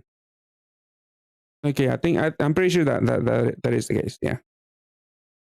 So you say 2 Renos. Yeah, that would work. We did mention you don't need 3 Renos because you could, for 1 turn, you just need some other unit to do the orb gen, because you'll retain the cap rate for 40 billion because that's for 2 turns. So I'm assuming the duo unit has orb gen. I couldn't translate. So for 3 turns, yeah, 3 turn cooldown, so that works. I guess the bad thing is this thing doesn't give you enough orbs, because I can see just from the number, it only gives you 5 of each. So that's only enough for a T. What if you need to pierce that turn? That's gonna slow you down a little bit. But can anyone translate? Or let me look at this. Maybe I should have opened Discord a long time ago, because I can't really translate the Evo active skills on my phone, so it's a little complicated. Reduces damage for 3 turns, and yeah, oh, okay. So this is the looping shield too. Okay, so yeah, you definitely want this guy then to close the loop, even though it doesn't generate as many orbs for a BDP. Yeah, I see the vision. So yeah, okay, so let's continue with your team, Ricky. So Reno, 2 Renos, Reno Duo, who's gonna close the origin loop and give you the looping shield. And Jugo, which is the Omni Pierce that we just saw. And then for the cleric. Yeah. Yeah, I did mention the cleric, it doesn't look that impressive. Because yeah, definitely Locke's Kohaku would be better because of the HP buff. Like having having access to an HP buff would be really good. Line or the cleric. Also like Haibara, I think, even though she's fire attribute, but she does give you like I believe a looping HP buff. Oh, speaking of that, Hyren also would work. She's a cleric with the looping HP buff, but she doesn't have any heal OEs. So you probably, yeah, you still want healers, some sort of healing. So you do want a cleric with healed TPAs. So yeah, it doesn't seem like there's a good cleric apart from this one, which I probably definitely look for something better. Wait, does anyone have else? Okay, so you need a cleric with else also. Like this thing only has 2. Which maybe, for some dungeons you want like maybe 4 to make things easier. Like, do you have L? No. Yeah, you need a cleric with L's and also heal TPAs. Which again, Kohaku does come to mind immediately. You also you do need them to be attacker, right? Oh no, this is pure damage reduction. Do you pair with this guy? You might pair with this guy, no? This is +5 combos. Oh, I clicked away. Yeah, 5 combos, that sounds like it'll make things easier to deal with combo absorption shield. So yeah, match water light really reduces damage and has 5 combos. When you match a T, attack is multiplied by 100. And it gives you 5 extra cover is definitely what you want. So yeah, you run one of this one as a leader, and you run the single Reno as a asymmetrical pairing. If you need the recovery, I guess you could, if you want XP and you can heal fine without the recovery boost, then you could run 2 Renos. Because yeah, this guy is 4 combos. So yeah, 1 combo would be helpful, against combo debuffs or high combo absorption shields. Okay, so now that we see the vision with this team, I guess 14 billion is solid for attacker type. You do have everyone's an attacker, so you have to pull a lot in here. Is Reno exchangeable, actually? I know the duo is. But is Reno, I think, yeah, he's Rem only. He might be a bundle unit. He's Rem only. He's not here on the exchangeable list. So you have to pull two of this guy, which might be a little difficult because again, the rate for the low rarity is pretty high. Let's see, what's Reno's rate? Hello? Oh, there we go. Yeah, 3.6. I guess it's not low, but those 6%, 6.84% can really trap you, and like you could remain in a 6-star hell for a while. But yeah, you ideally want 2 Renos or maybe just 1 Reno and then exchange for the duo. Yeah, it does look painful. You'll see me rolling in a little bit. I just want to like get some equips. Maybe I'll get a surprise and get some of the really nice equips like this one out of my rolls, but I'm not gonna have high hopes. But yeah, let's move on. I guess we saw the whole blue team. I would definitely probably place this unit ahead of it, ahead of the other units, because you could use him in other teams. Even though water teas are not really in high demand, I wouldn't say. But let me look for this guy. Where is he? Here we go. I would probably put this team in B tier, the whole team. I mean, obviously, this is what I think. You could, disagree if you like the playstyle, maybe, but I don't know. It's gonna be hard to get 2 Renos, in my opinion. And this guy too, even though this guy thinks he's low rarity, so he's like slightly easier to get. I mean, I could have checked the rarity, but I'm already. Oh no, he's also 3.6, which again might be too hard to get. If Reno was a T unit only, I would rank him as S, but since he's a weird BDP play style, I would say A is enough. Yeah, I do definitely don't like that aspect. And that's also weird. You have an Omnivoider, but you still have that weird BDP awakening. They should have definitely gotten rid of that. Because the cooldown is really low on the Omnivoider, so it's like you could just wait a turn, I guess. I guess if you don't want to wait, you just match the BDP. It's essentially 4-turn cooldown for 2 turns. It's really good.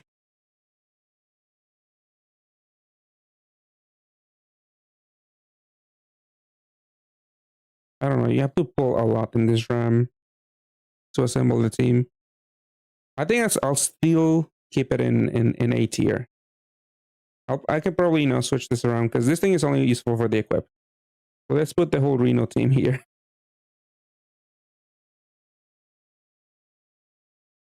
Because the only accessible unit is the duo also.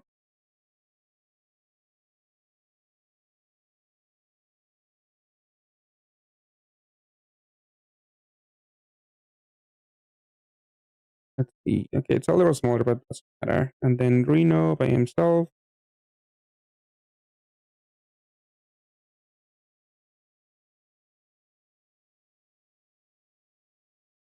Could have just done that. Control Shift T would do the same transformation.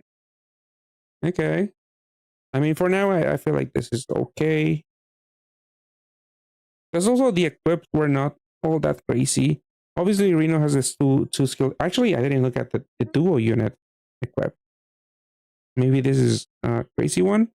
Maybe not actually. A bunch of OEs, which are useful. 2 skill boost, tape, and 7C and heartbreak. But the active skill is a 2-turn delay. Somewhat of a low cooldown, but I really, I don't know. Wouldn't be my first option. would rather have a haste or a higher, a much better delay. OEs are somewhat easy to cover throughout equips. Tape 7C Power Break. That might be a little rare. But yeah, I mean, if I were not going for the Reno team, and if I had a lot of fodder, this still wouldn't be my first option as an exchange, because the equip is not that useful. The base is a low cooldown looping shield, basically, even if you ignore the origin. But these awakenings, like, you need to match them to deal damage. Let's see. Again, the stats are like a little low, but that's basically because they're like accounting for resonance, I think. Yeah, I think I'll keep them here then. Okay, let's look at the next units. So I actually did talk about her a little bit because we were looking at this guy, the auto healer. But yeah,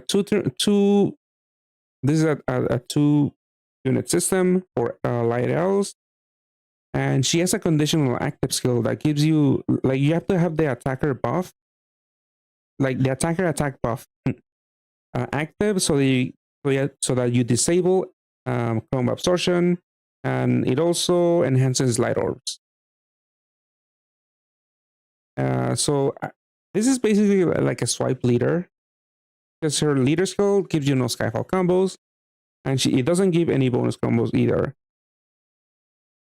I mean, you do lose out on damage by not having any bonus combos, but this is basically, I think, just for swiping easy content. Not even that easy. You could maybe do some super gravity dungeons, because she does have a levitate and a bunch of L's. I don't know, it's like Loki Descended and all of those Gung Fu Collab dungeons, like super gravity. I think so. So you might be able to take advantage of the power breaks. You could run 2 Shinomias to loop the orb gen. But I did mention you could run 4 looping units, 4 haste units, so that you can, like, just loop 1 single copy of her, and then also loop the auto heal effect on this guy.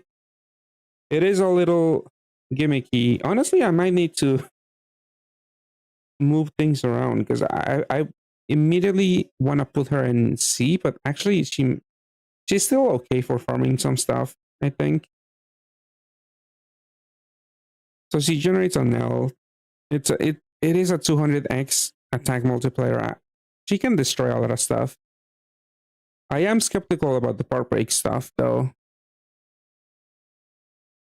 For a mass attack leader like this one, because this one doesn't. Do you have a gravity? You don't have a gravity.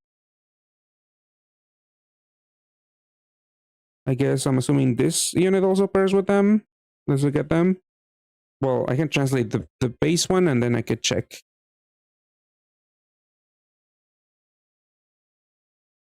For 4 turns, pierces, recovers 40% HP, skills, charges other skills by 2 turns. Yeah, I assume she would be okay for, like, those type of dungeons, like low number UN dungeons, or maybe like SN1, SN2, I don't know. She might be able to deal with those. But yeah, if you have no interest in those things, like, you might have by now, if you've been playing for a while, maybe if you were interested in farming the boss gems to, like, exchange for the actual unit, then you might have done that a long time ago, or you, like, roll them along the way in, like, some Super Cat Fest.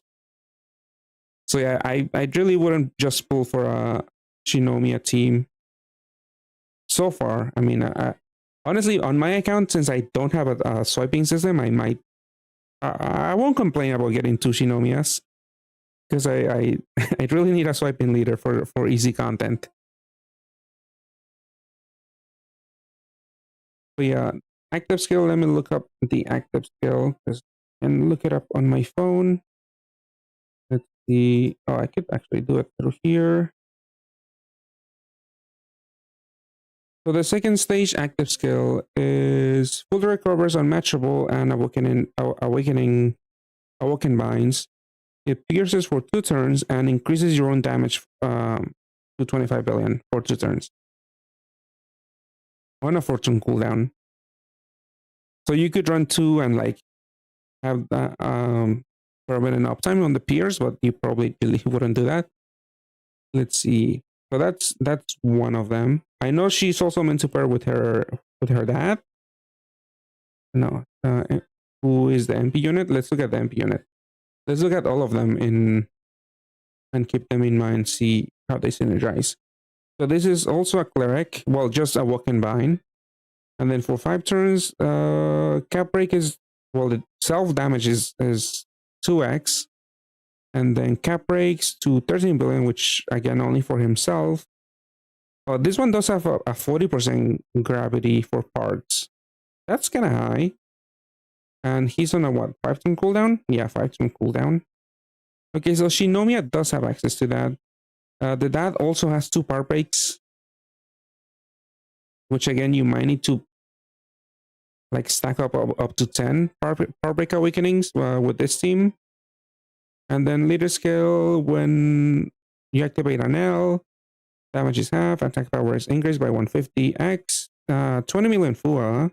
Okay, that's a lot. And then HP and recovery are increased by 2.7 for attacker type. So yeah, everyone's pretty much attacker type in this collab. Did Shinomiya not have FUA? I think she did. 20 million is a lot. And this is also 20 million? Oh, she doesn't have FUA. Okay. All right, so you pretty much do need to pair them together to deal with resolves.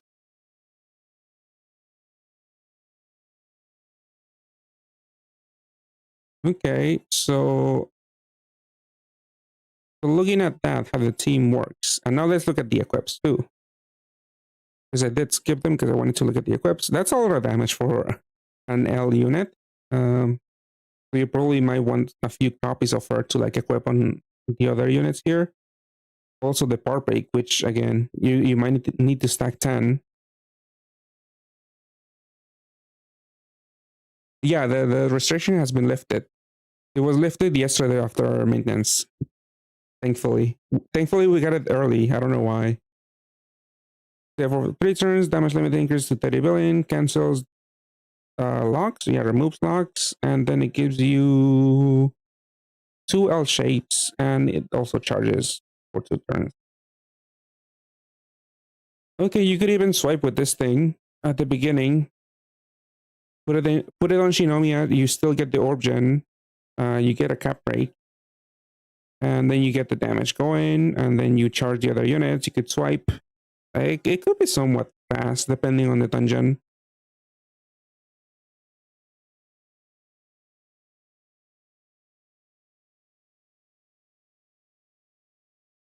Yeah, it feels so nice to like get everyone to 891 at the same time. Well, except the helper. I wish they would fix that. But I see why they don't do it, because you could use other people's helpers. And knowing Gonhu's like spaghetti code, I'm assuming maybe they can't code it in so that if you enter with your own helper, then that would get plus points.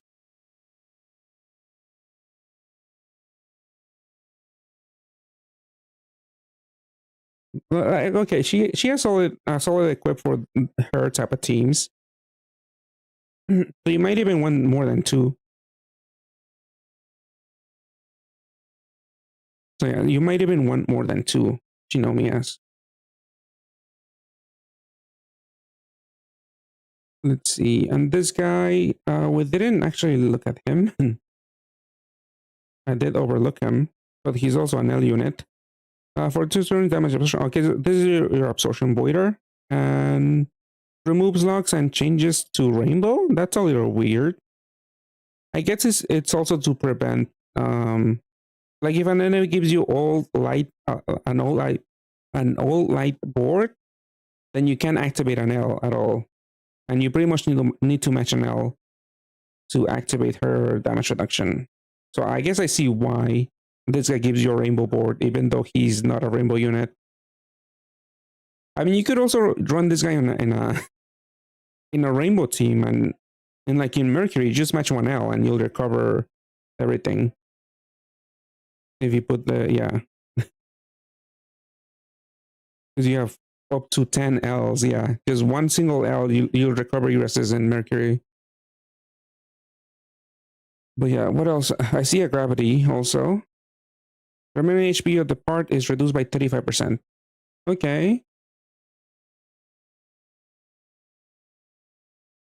Okay.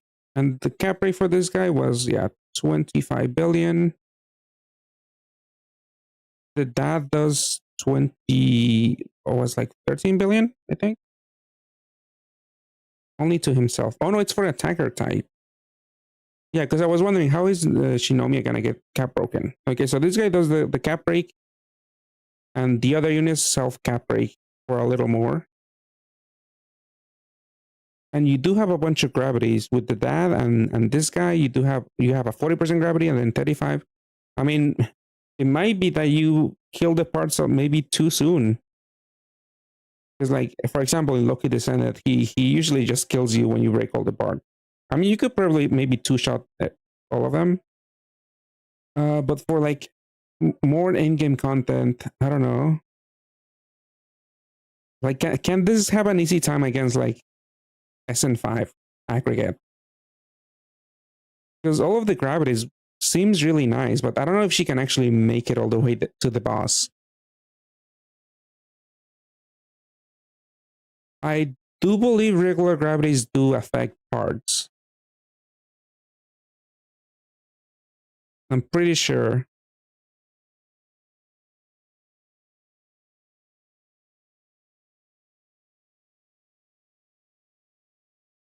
Yeah, definitely stacking perfects is another strat. But I don't know if you could do that. I mean, Shinomiya has 2. I think the dad has 2. So you run 2 Shinomiyas, that's 4. Let's say you run this guy. He also has, okay, all of them have pretty much 2.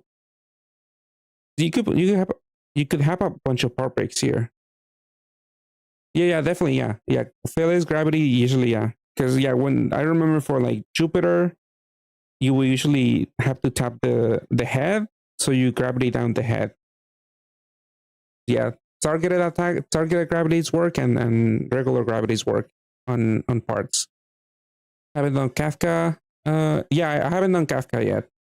I'm moving on up to him, and I'm assuming the other team is this guy. But yeah, I haven't done it yet.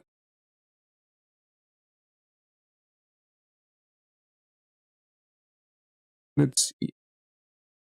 So it's not that difficult to stack part breaks with this team, because again, they all seem to have at least 2. Yeah, this thing also has 2, but also has resonance.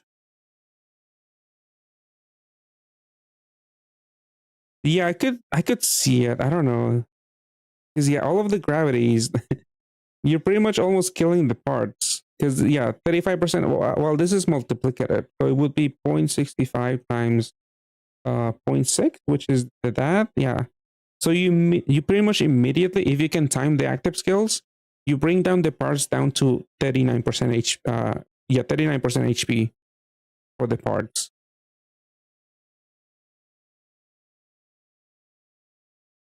So definitely something, but maybe too gimmicky.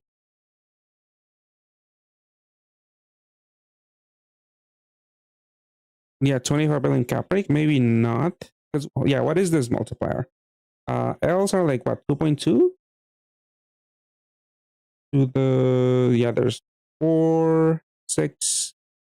Let's say 6, because you don't choose the thingy. You would maybe choose resonance or part break as is super awakening. So to the 6, that would be 130 times 20. Let's see, 20 times that.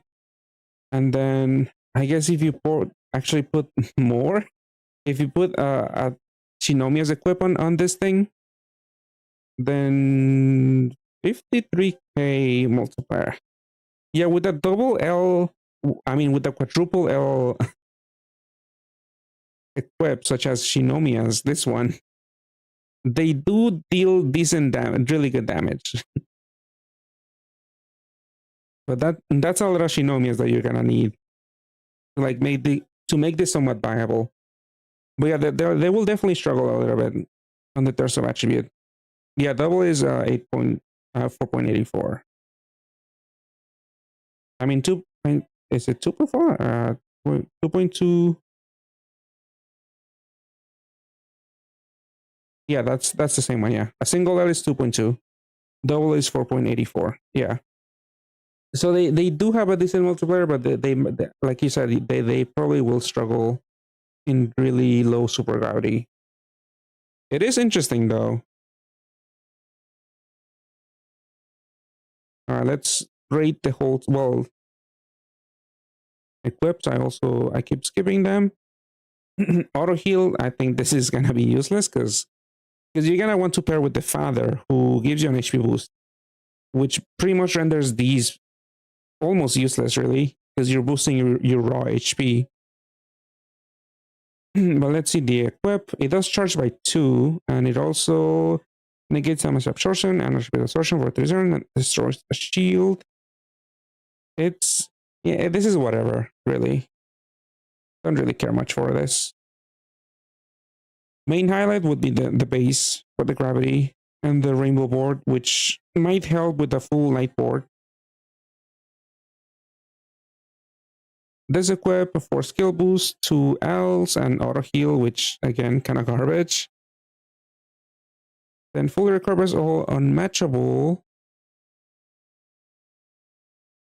binds, awoken binds, and for 1 turn recovery power, attack power, and maximum HP of everyone is doubled. I mean, low cooldown cleric equip could overcharge, could save you a slot, but honestly, there are other options out there that maybe give you better awakenings, because the L is gonna do basically nothing outside of this L team. But I don't think this is all that useful either. And this is a duo, so you could exchange for it, but I really wouldn't do it unless you really want to farm stuff with Shinomiya, because this is the looping, not looping, but he's a cleric and also pierces for 2 turns and raises the damage cap. Okay. I do feel like this is lower than the Reno team. I might actually, at the beginning I was saying maybe I have to make space for her in the C tier, because I feel like that's gonna be the case. I mean, they can definitely swipe easily some stuff, but I'm assuming if you've been playing for a while, you have Binoa, you have Namiel.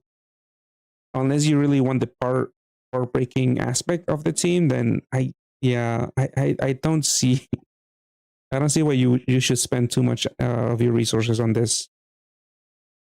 Let's see, where is this team?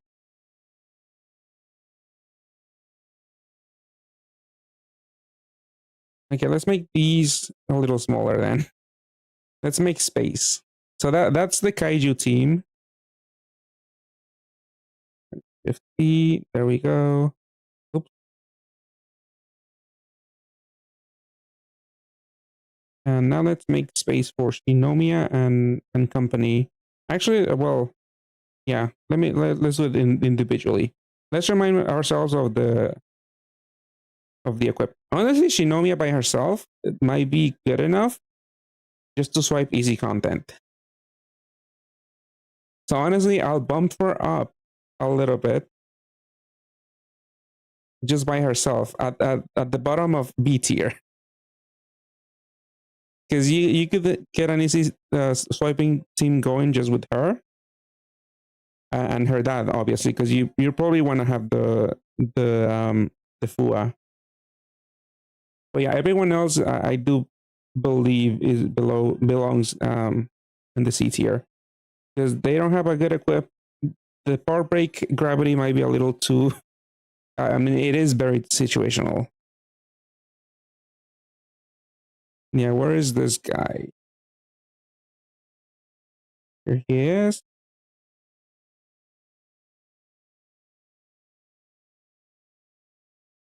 Yeah, this is not that great of bait, but I'm still pulling.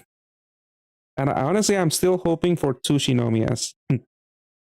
Don't judge me. I mean, you guys have seen me roll in very stupid ways in my JP account. But it's if you're low on stones, I really wouldn't do it. I am low on stones, but don't do as I say. Don't do as I do. Do as I say. Where is the other guy? Where's this guy? We have that guy. Where is the duo? Duo is up here.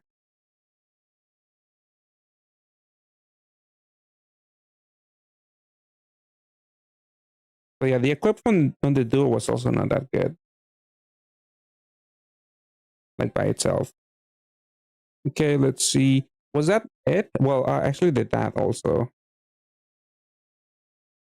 That I didn't look at his equip actually. So let's look at it too. Because yeah, you kind of do want this guy, obviously for the cap break and also the FUA. The equip. Okay, skill delay resist, 3 skill boost, double L, team HP. It's also looking like kind of whatever. Like for an MP unit, usually these are also like pretty much tempting to get. But the skill is damage taken greatly reduced. It does charge. It does give you a 50 billion cap break for 2 turns. I'll hit the jackpot soon. You won't be judging me then.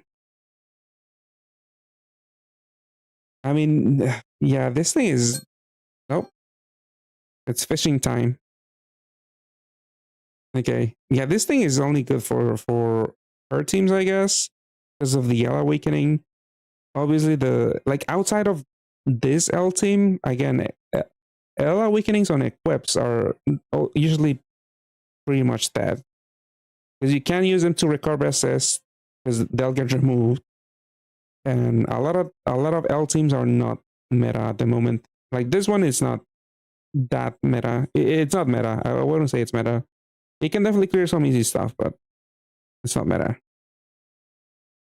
So the only appeal would be the skill delay resist awakening, the skill boost, and the 50 billion cap break. It's okay.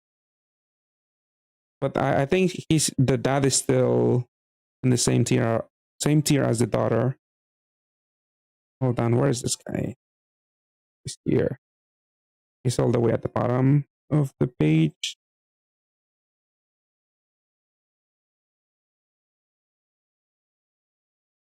I have to make space for him. I guess I could shrink this. Shrink her. Make a little bit more space.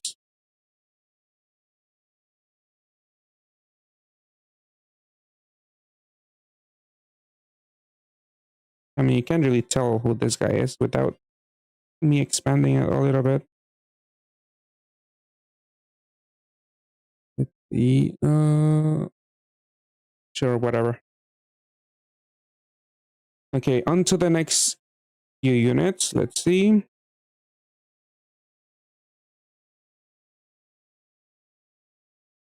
Yeah, 99 turns. That would be funny. I feel like they might do that for like a level. What are the funny levels? Level 8? I could see Gung pulling that crap. Making you bring 6 units with a sister card removal. I don't know. Okay, so next, this guy. I mean, maybe we should go in order for a team. I feel like we only have 2 teams now. The Kafka team and the Gen team. Is that his name? I think that's his name. Gen? Yeah, Gen Nadimu. So we have those 2 teams left. Let's look at... I mean, let's look at the lower already unit. I don't know if you get used at all. Oh, probably with Gen, because yeah, Cross, Fire, and Dark. So yeah, let's just go in order then. Oh, I know this guy gives you the Dark Skyfall, which, again, maybe you want this guy, but maybe you want the other units that I mentioned, which is the Demon Slayer, Devil that plays the loot, and leader swaps. That also gives you Dark Skyfall. And there's also the Kaiju Collab unit that I exchanged for on my a few streams ago. That also gives you Dark Skyfall, and that one gives you a looping shield. This unit gives you the Dark Skyfall plus adds 2 combos and boosts move time and recovery and enhances soul orbs. That honestly, this is pretty much, it's not an essential role. So I don't know if the team even has space. I don't know if the team has space for this. I mean, obviously they have to make space for it, because I'm pretty sure again he needs the, yeah, he does need the Dark Skyfall to cap break essentially. So you would have to make space for that guy, but the rest of the awakening effects are not that much in high demand. That's why I think the other people might be used, because the Demon Slayer person, like the Demon Slayer loot player, she gives you a looping shield, and same as the other guy. Actually, I think she does give you a looping shield, right? Let me check. Hey, Hopper, see here's where. Oh, she's evil active, so okay, I have to look it up on Sanbon. Let's get this. Okay, hold on a second. This is 128.36.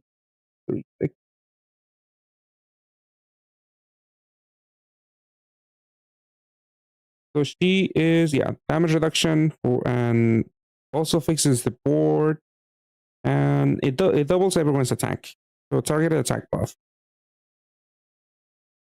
So this is lower than the other unit, the Kaiju No.8 Collab unit, which is 40% damage reduction. The other one is 35% damage reduction. It's also a board change, but I'm pretty sure well, actually it might come in handy. Because if I remember correctly, Gen doesn't give you a full board change. He only gives you 5 dark, 5 fire, and 5 heal with his origin. Yeah, just 5. So the origin honestly might be more valuable. You might run that other unit instead of this guy. Like obviously this guy does help you recover assist too. And I guess that's also where the Demon Slayer unit comes in hand, because she also has up to 6 Ls. Oh, I forgot about Eshimali. I think she only origins now. Well, yeah, she gives you like a 99 turn cooldown Dark Skyfall buff, right? On like a 2 turn cooldown, I think. I mean that is interesting tech. I guess you could overcharge her with something useful, but I don't remember if she has like good stats, or will she be dealing like decent damage. Let me look it up.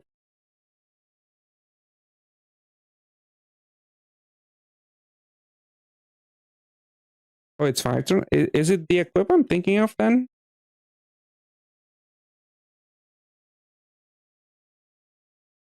Mali, I think it might be the equip.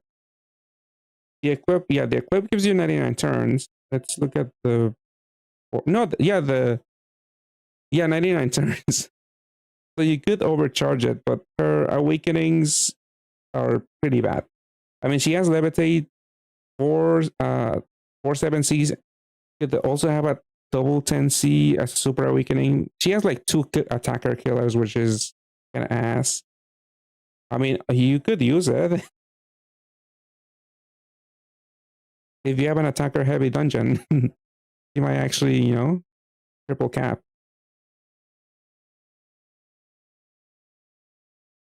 Yeah, probably not though. The looping shield is probably way more valuable. But yeah, this guy, again, I guess this is sort of like Eskimali, because you get a bunch of effects that you might not like need at all. I mean, obviously for a cross team, I feel like the recovery buff and the move time buff are gonna come in handy, because if you get debuff on those, or if you get a lot of thorns, like you're gonna want to have to heal a lot, and like to make up for the fact that you're like moving maybe too many thorns. So I could see that maybe. I mean, you need the combos even. I mean, I'm assuming you're running Gen as a leader, who gives you how many combos? 4 combos. So you're ideally gonna be matching. Well, you just need to match 1 cross. So the bare minimum, if you pair 2 of them together, which I don't know if you would. Well, you do want to. It's a scaling multiplier, so you probably do want at least 2. Okay. So yeah, 2 crosses with 2 Gens as leader. That's 10C immediately. I guess the +2 combos is for like high combo absorption shields. I don't know. I don't think it would matter that much because then you could just match other combos in some other, like with the remaining orbs.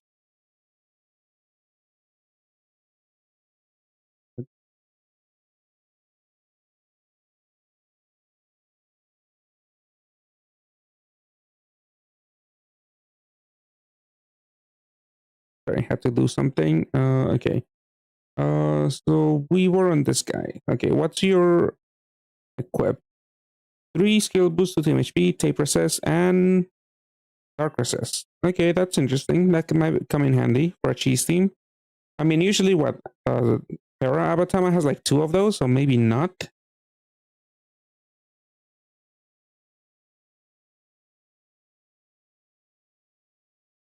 Yeah, you could definitely stall with that. Yeah, but yeah, usually you want to have 2 of those, like deal meaningful damage. But yeah, I could see the stalling if you need to stall. So the delays enemies by 3 turns. For 5 turns, damage is half. Dark attribute attacks are multiplied by 5. It's kind of whatever. It is a long-lasting shield, but the delay also, I guess. I guess if the delay is useless, you at least have the shield, because otherwise you only have 2 turns of 50% damage reduction. This is kind of whatever, really. I feel like overall this is kind of whatever, but you might still need to run this for the buffs. I mean, let's look at the rest of the team. I mean, this is like the intended unit. Gung-Ho built for the team, but you could use those other 2 units that I mentioned. Let's see. So you could also go in this team. You have Tape, Cloud, Cloud and Jammer SS, which you probably do need because again, Gen doesn't change the whole board. So this guy is a walk-in bind clear. He doesn't do unmatchable. But yeah, enhances all orbs and nullifies damage absorption and okay. So this is your voider, your absorption voider that also handles all walk-in binds, which again, usually you want to stack multiple units that deal with the walk-in binds, because Gen needs to match across. Actually, do you need to match across for damage? No. This guy's a pure HP leader. So you might still be able to tank a few hits without matching the cross. Unless you pair with this guy with something else. Actually, do you pair this guy with this guy? Because this is damage reduction. Deals damage. This doesn't fix and this doesn't add any combos. It does give you a recovery boost, which you probably do want with that other leader. I mean, who else do you pair with? This one? 3 combos are added. It's also a cross unit. Yeah, 81% damage reduction. You only need to match fire and dark. So you don't need to match a cross. I mean, but it's still important to recover a walk-in binds ASAP. Even if you can tank a hit, like if you want to move on and sweep the floor, you're gonna need your awakenings. Yeah, doubles recovery. Okay. Okay, this thing deals damage. Yeah, it could also have resonance and power break. I mean, how important is the power break awakening? Because again, this thing it kind of depends on the leader skill here. How many you need to stack? Okay, so this one does boost power break drop rate. So you don't need to stack 10. And this guy already comes with 2 Heartbreak Awakenings, so you don't have to go out of your way. Is that the duo I just saw? 207? Oh, 205. 07 is this one? Let's see. Sure, this is damage. It's also damage reduction when you attack her with fire and dark. When you match across, let's see, 100x attack, recovery power is increased by 3, which is more than the previous one. 3 combos are added and 10 million FUA. Yeah, last one had like a 10 million FUA. I mean, a 2x recovery for attackers. Yeah, same bonus combos, same FUA, less damage, but same shield, I think, right? Yeah, same shield. Okay, yeah, this is definitely better for the recovery. If we ignore the active skills, which I haven't seen. We'll see the active skills in a little bit. Let's see. So I was on this guy. Let's look at the equip. So we did find out, you don't need to stack as many Heartbreak Awakenings. You could probably, you don't have to choose the Heartbreak Super Awakening on this guy or this guy. Like, you could probably go with the Resonance to get more bulk and just stack Heartbreaks with Awakening equips, I mean. But yeah, let's look at your equip. So 10C skill boost, OE, Spark Break. Honestly, it doesn't look that impressive. I feel like this is easily replaceable. Let's see. Damage reduction and attribute reduction nullify for 2 turns. The board is 7/6. The remaining HP of parts is reduced by 35%. Negates of gravity. I don't see people like going out of their way to overcharge this, because usually the part break happens like towards the end of the dungeon. I mean, sometimes you get like invaded, like with Sophie in like Mercury, but that's still like towards the middle. I don't know if you can afford to like carry this equip fully charged until then. I mean, it's 7 turn cooldown. You could overcharge it, but it's like, I feel like a lot of people are not gonna go and do that. But yeah, this is a solid absorption voider at the very least, because of the Awoken Bind too.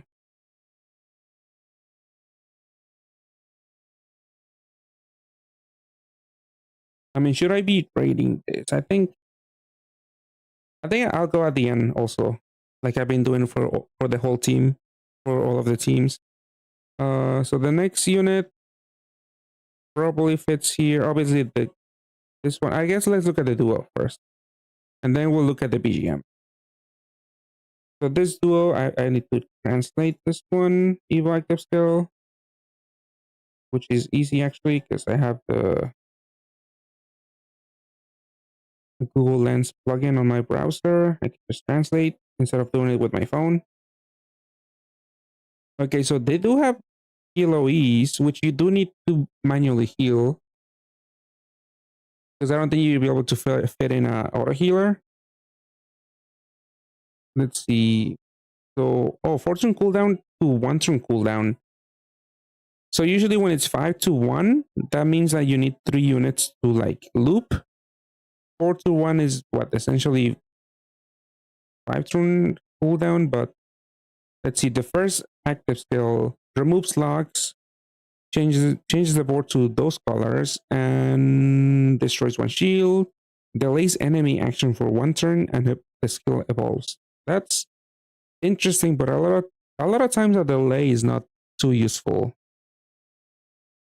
Yeah, it is pretty random, and yeah, the delay is probably gonna be useless a lot of time. But yeah, the second stage, 1 turn cooldown, so fully recovers all unmatchable and clears a Awoken Bind for 1 turn. For 1 turn, greatly reduces damage taken, and your own damage limit is 15 billion. Okay. Yeah, that's a 75% damage reduction. That's very significant. Are people gonna run 3 of this? Because I don't think you loop this with 2, right? Yeah, you don't loop this with 2. You can loop 3 of these. You would, yeah, you have permanent cleric and a permanent 75% damage reduction shield, which is honestly kind of insane. And also a 50 billion cap break. I don't know. Are people doing this? Are people planning on doing this? Running 3 of this guy? You still need, so let's say you run 3 of this guy and you run 2 of this guy probably. Because he's your orb gen. Then you still need damage absorption, which would be this guy. And that's pretty much all your slots filled. But I don't know if this feels like overkill. A 75% damage reduction shield.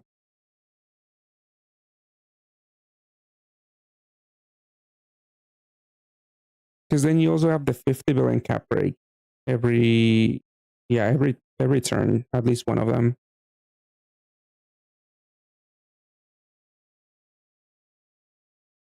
But yeah, we did see the active skill. I mean, the leader skill does synergize well with the BGM.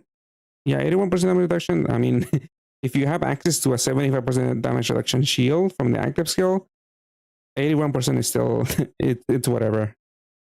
Like this could have been what, 80% damage reduction, 78% damage reduction.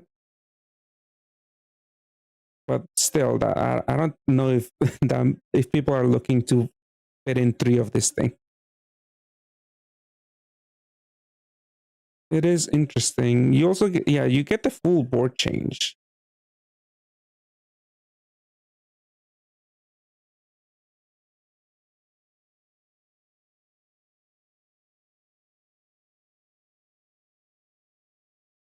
Wait, so do you only run 2?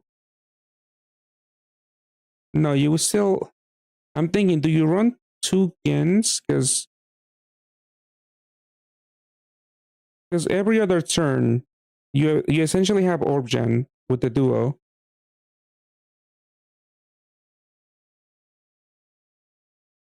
Yeah, it might just be the Lelouch. Yeah, that's one. Yeah, now that you mention it, he had like what, the 60% damage reduction shield, but you needed 4 slots for him. Might just be the it might just be the leader. I don't know if anyone's gonna try. I'm sure someone in JP is gonna try it, like one of the YouTubers. Because yeah, if you run 3 of these, you have Orgen. You have the first active skill available to you 50% of the time. So the other 50% of the time, you could just run one gin, I guess. And that's when you deal damage. Because you're gonna have him cap broken to. Oh, you still need the Dark Skyfall. So you don't really have space if you run 3. Because you run 3, you run 1 gin, because that's the leader. Yeah, you also you need the drop grade, the Dark Skyfall. I guess, yeah. I'm sure they're gonna do some funny clears with this, but probably very unreliable if you run 3 of them. Someone, yeah. This looks like a very memeable unit. Yeah, at best you just probably just run 1, because the leader skill is really good. For the recovery boost, especially. Well, 10 million FUA. I'm assuming you also give decent FUA, at least 10. Yeah, 12 million. Yeah, that's good enough.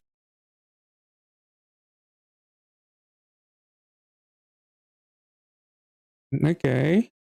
Yeah, they deal pretty good damage too. They also have resonance. This is how they show off the resonance, I think.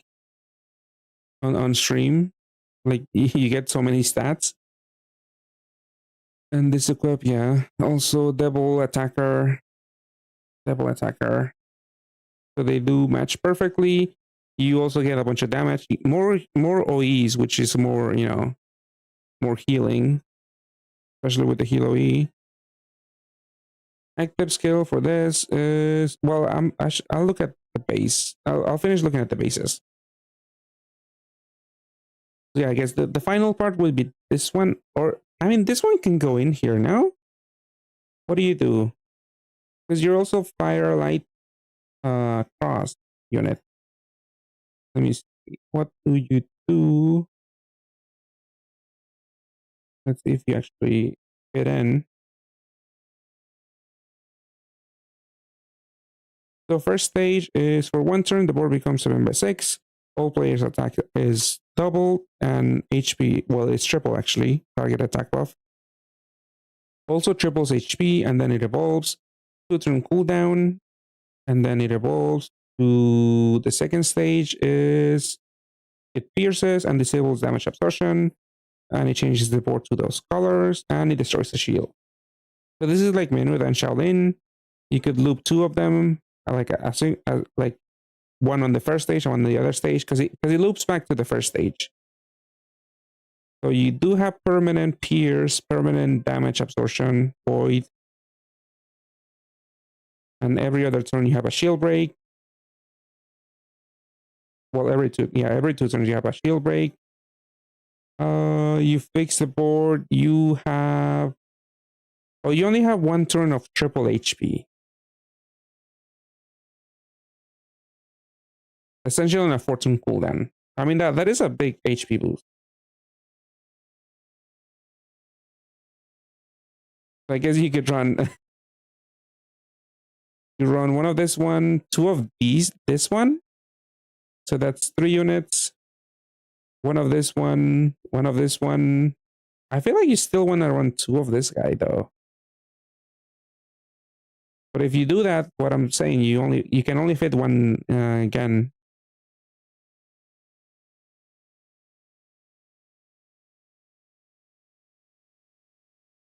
Yeah, every other turn triple HP. Does this guy not? I thought he maybe boosted HP.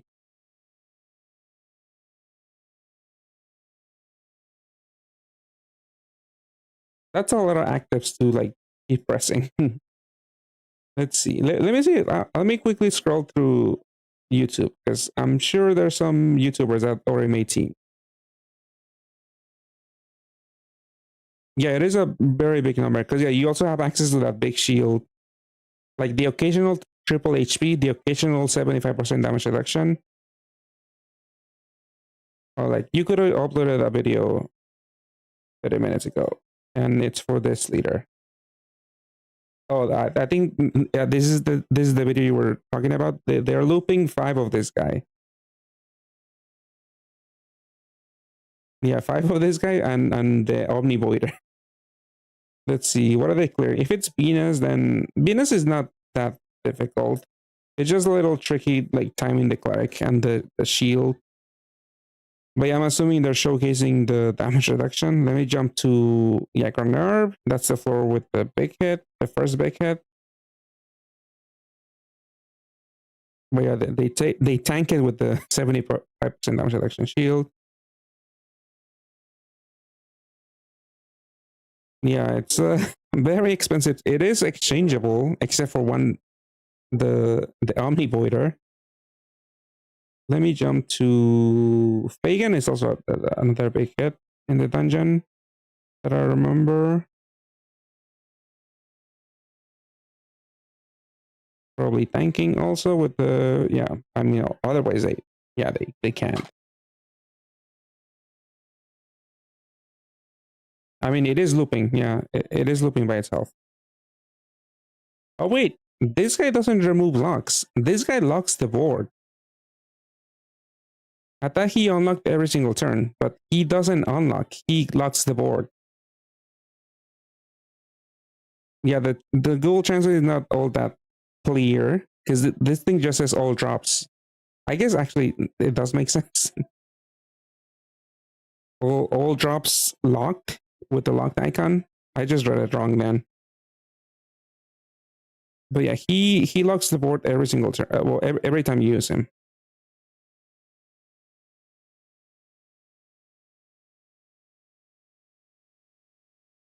Okay, definitely more of a meme team. Like, did he upload like a more serious team?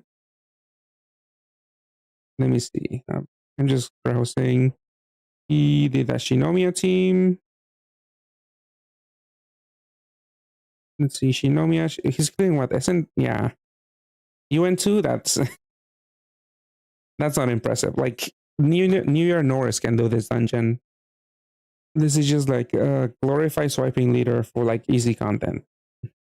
Shinomiya, by that I mean Shinomiya, this one.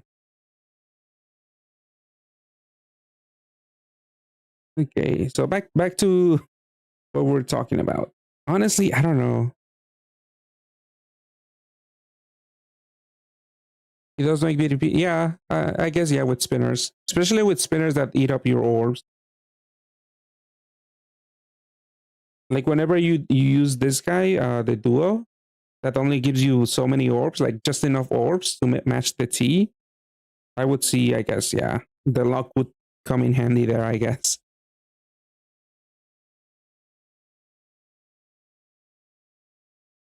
Okay, so now they're finally looking at Ken. Yeah, the fixed motor is also useful. Let's look at this. So I mean, transformation. We already kind of saw the transformation on the later skill. So he charges by 2 and also delays. So kind of similar to Cassian from Bartenders. So when you enter the dungeon, rank XP are multiplied by 1.2, and also part drop rate is multiplied by 1.4. So he's pretty good for farming parts if you can actually kill them with mass attacks. Because again, he has 2 part breaks, easy to stack them with, especially with his equip. Because we already saw that this one has 2 part break awakenings. But yeah, post transformation, you will need the Dark Skyfall to actually cap break, and also boost all your dark enemies' attacks. So yeah, without the orb gen, I mean, without the Skyfall, he only does orb gen really, which is honestly not impressive at all. So you basically, if you're running this unit, you do need the Dark Skyfall, because otherwise, like, you could run some other orb gen really, unless you need the part breaks, I guess.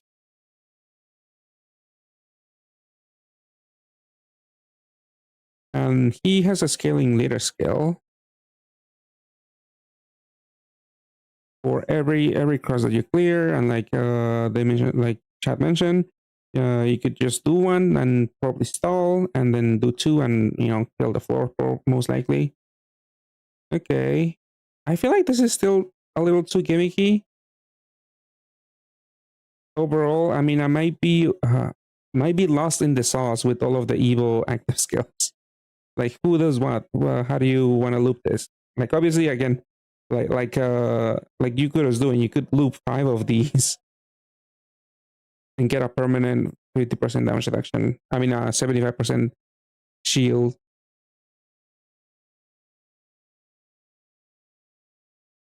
And then you also don't have a shield. I mean, you're meant to rely on the shield from this unit and maybe the HP buff from this unit, because you don't really have a space for a looping shield. So pretty much that the leader swapper from Demon Slayer and the unit that I exchanged for, I guess it wasn't too good of an idea, because they're gonna be overriding those looping shields at some point.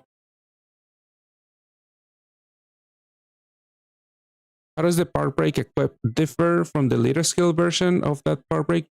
Well, so you have the base drop rate. Let's say it's like 20%. So that drop rate would get multiplied by the later skill. And actually, no, I'm wrong. You would first add the part break, all of your part break awakenings, and then multiply it by the later skill. So that's how the part break works with the later skills and the part break awakening.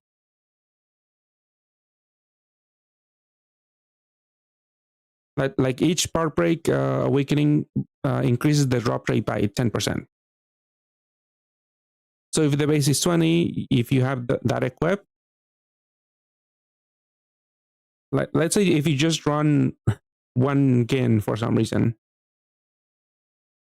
so he has 1.4, and then you have 4 total part break awakenings, because you'll have a Gin with his own equip, let's say, so that's 40.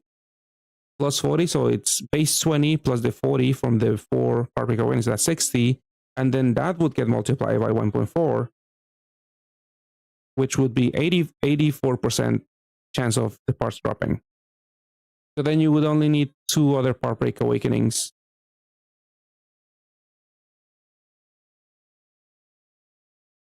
Yeah, first you add it and then you multiply it.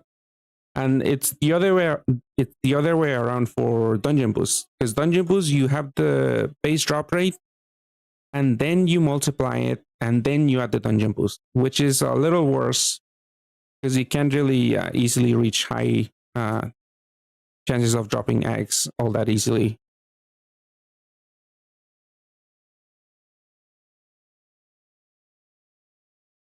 Let's see. So this is a little weird team overall. I guess we can all now look at the Eclipse.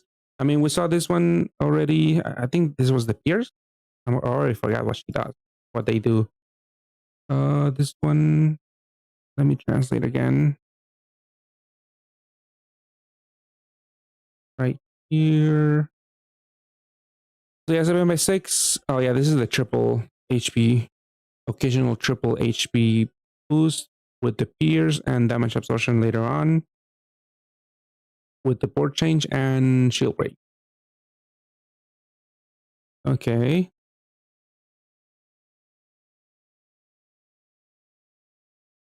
Okay, now let's put them on the tier list somewhere, which again is pretty much totally arbitrary. I mean, this unit is not too bad by itself, I would say, as a damage absorption voider in like any fire team, really. Good utility, good damage. Obviously, it's kind of shining across team, but you could just use that cross for utility.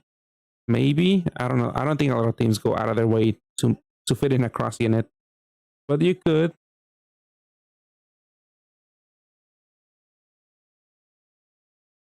Like this could go in a Gravis team. Actually, no, it's not physical. It's not base physical, but you could turn him into physical type. Because Gravis needs physical type for the cap break, which is just another issue to deal with. So yeah, might not have that many places to actually put him on. Let's say Gin again. Little weird. You need the Skyfall, and one of the better units is this guy. Because again, the other units that are recently released that are good are Looping Shields, and that one will get interrupted with this unit, who happens to be Gen's like better pairing. Because you could also pair with this one, but you get a lower recovery boost than with this duo. And obviously this one gives you the heal OEs to actually heal.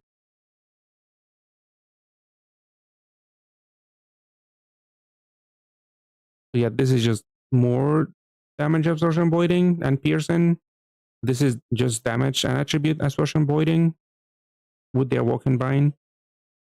Yeah, there are some redundancies, but I guess whatever.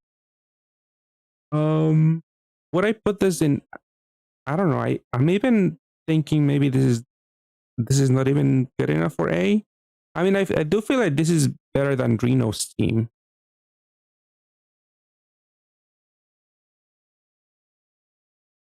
Just because you have so many interesting buffs you could have, you could gain so much bulk.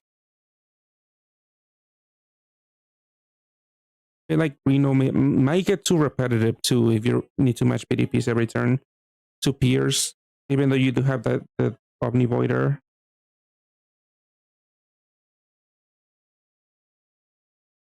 I mean, I'll put it on A. I feel like I'll just put all of the team on A, except maybe this guy. I don't know.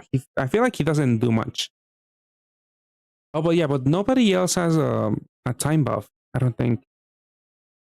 Which is, yeah, to match across. I mean, actually, you don't need to match across for damage reduction, I don't think, with this leader. You just need to match fire and dark. So that's easy. So you might not even need the time buff, really. Obviously, recovery buff might be another story. Okay. I'll just put everyone in A then. This one will go last, low A. I mean, the equips, I didn't even, probably again is gonna go up a tier just because the double part break equip. That's really, really good. I think still. I mean, I haven't even looked at the active skill. I think there's a haste. If it's a haste, yeah, it's a haste. Definitely useful. Good damage boost, 2 part breaks. That's really good. You won't have to stack that many up in your team if you need a lot. What is the active for Gen and Kaiju number 8? Gen and Kaiju number 8. It's a little weird. So the first stage, it gives you a board. It gives you well, I just remember that last one. Okay, let me translate again. I know the second stage gives you a cleric effect and like a 75% damage reduction shield, unless I'm confusing them. There's just so many Evo active skills, but let me get you the right info. So yeah, the first stage gives you the board to those colors, destroys 1 shield, delays enemy by 1 turn, and then it evolves to the second form, second stage. And that stage gives you a full cleric, well, just a unmatchable and a walk and bind, and then greatly reduces damage. So that's a 75% damage reduction shield and increases the cap rate to 50 billion. So it's definitely interesting. This will interrupt your looping shields, but it is a lot of bulk that you can gain. And then it loops back to the first stage. You could have like made a video like one of the JP YouTubers, like you could loop 5 of these and have like a permanent 75% damage reduction shield.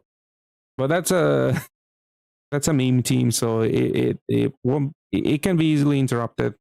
Like solely devoting 5 slots for this unit is not gonna be ideal, but you could do it.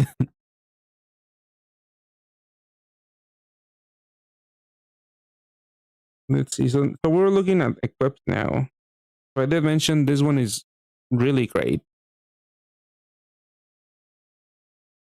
I feel like a lot of teams that care about power break will actually want to stack this up. And it also helps at the beginning due to the haste. And yeah, also HP boost and all of that. Yeah, Fortunes of Pierce also could be good at the beginning.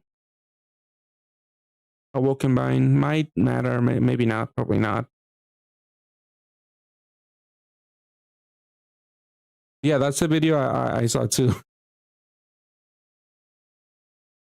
Well, that's for Venus. Venus is somewhat cheesable, not cheesable, but there's a few hits that are telegraphed, and I feel like Venus is not that difficult. I feel like Mercury and Jupiter were a little hard to tackle at the beginning when they were released. So I feel like Venus is not an accurate way of like measuring, at least for now, how strong a leader is. Hey, Chocolate Giddy Up, thank you for the follow, and welcome to the stream. I mean, so definitely, I feel like the equip alone is like S tier. So let me just put that up there.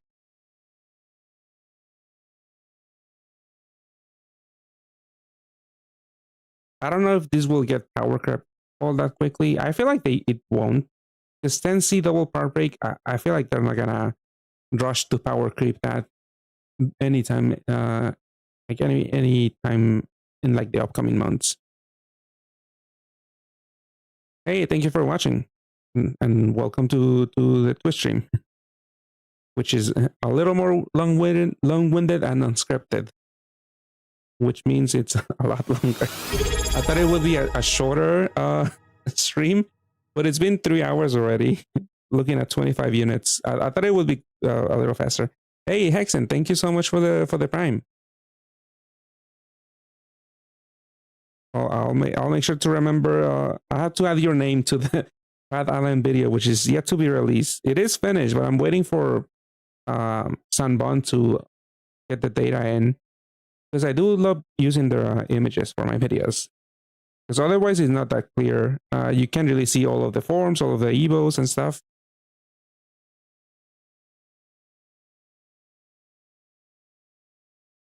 No, I think Dome is still amazing because he can crash a lot of dungeons that are a little more like tricky, like because he melts through like parts very easily. Like if you're still farming SN5, he pretty much destroys that dungeon.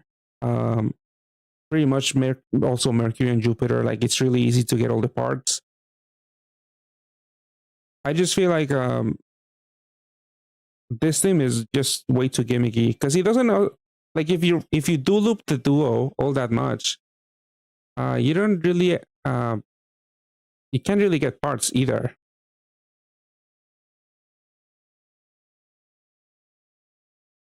Like Doma has the damage. Doma can be also interrupted with like voiding the Skyfall and the auto heal, but you can easily reapply that. Definitely. I still think Doma is still significantly better than this team. Well, obviously way better than the meme team with 5 of these, but even a properly built Gen team that doesn't use 5 of these, it's definitely still not as strong as Doma, I don't think.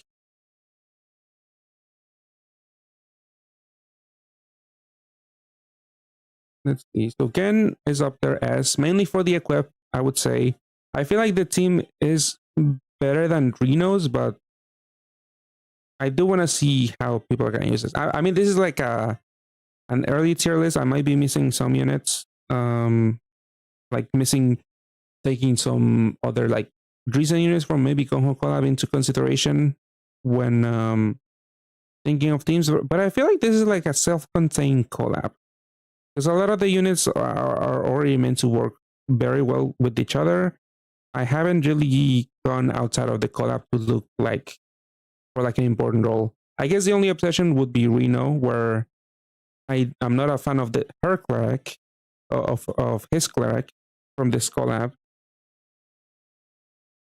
So you might go outside the collab to look for a better water cleric. But yeah, back to all of the Reno stops. Let's look. This guy, again, this is probably the best unit at the moment for the Dark Skyfall for this team. But I feel like he doesn't really carry his weight all that much.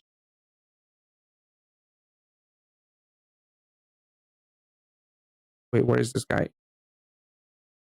Oh, didn't copy?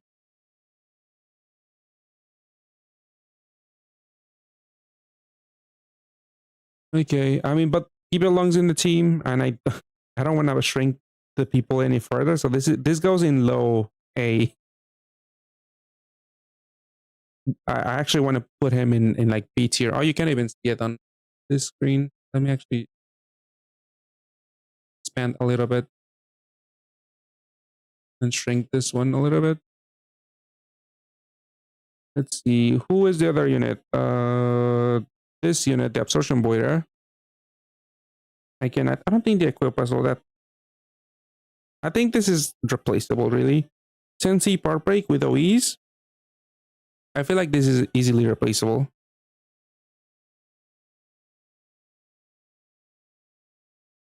But it does play an important role in the team as the absorption boiler with an occasional awoken bind clear.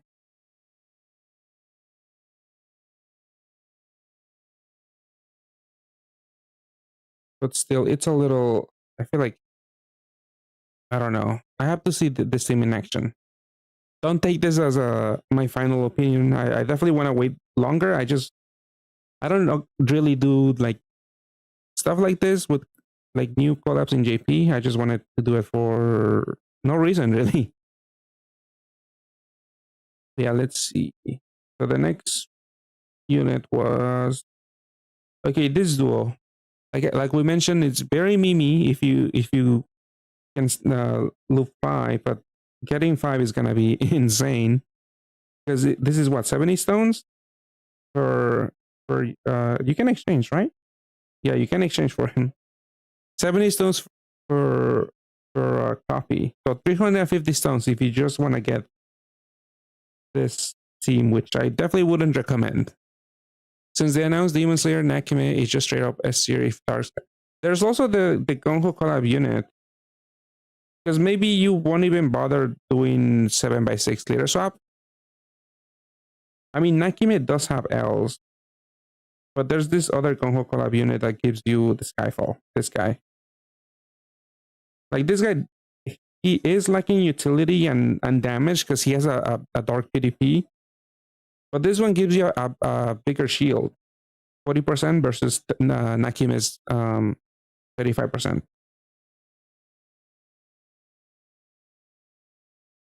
I mean, he could have a part break here, which might be useful. But yeah, Nakime did gain some value with Gen, but I don't know if I don't know if they will actually have space for that, because again, the looping shield from these two units is gonna get interrupted with the Gen duo.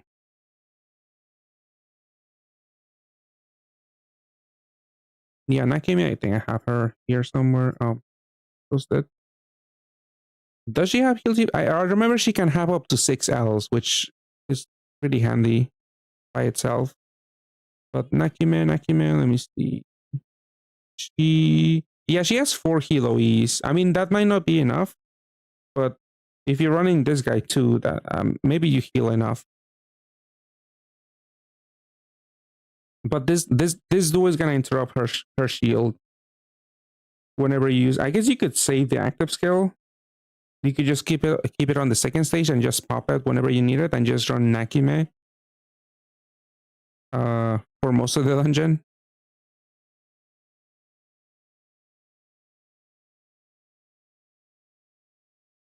But yeah, probably Nakime is better than that Gung-Ho Collab unit, just for the Ls.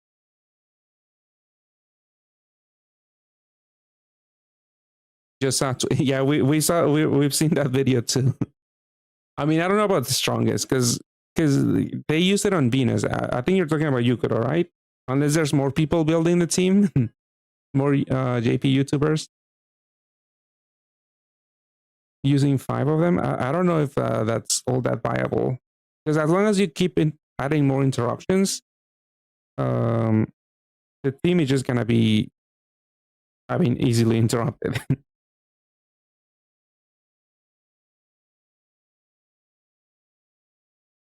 I mean, skills, you could always put in more skill delays and stuff. Let's see. I'm refreshing YouTube again, seeing if I see any people playing with this.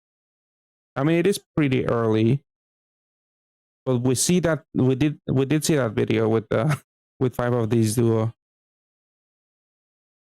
Yeah, I'm not seeing that many on my homepage, at least for now.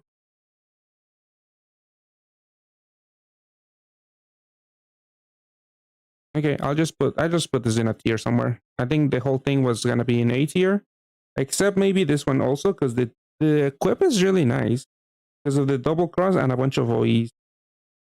The active skill, was it a cleric? I think it was a cleric. Oh, 20 turns. Oh, actually, I never translated this. Okay.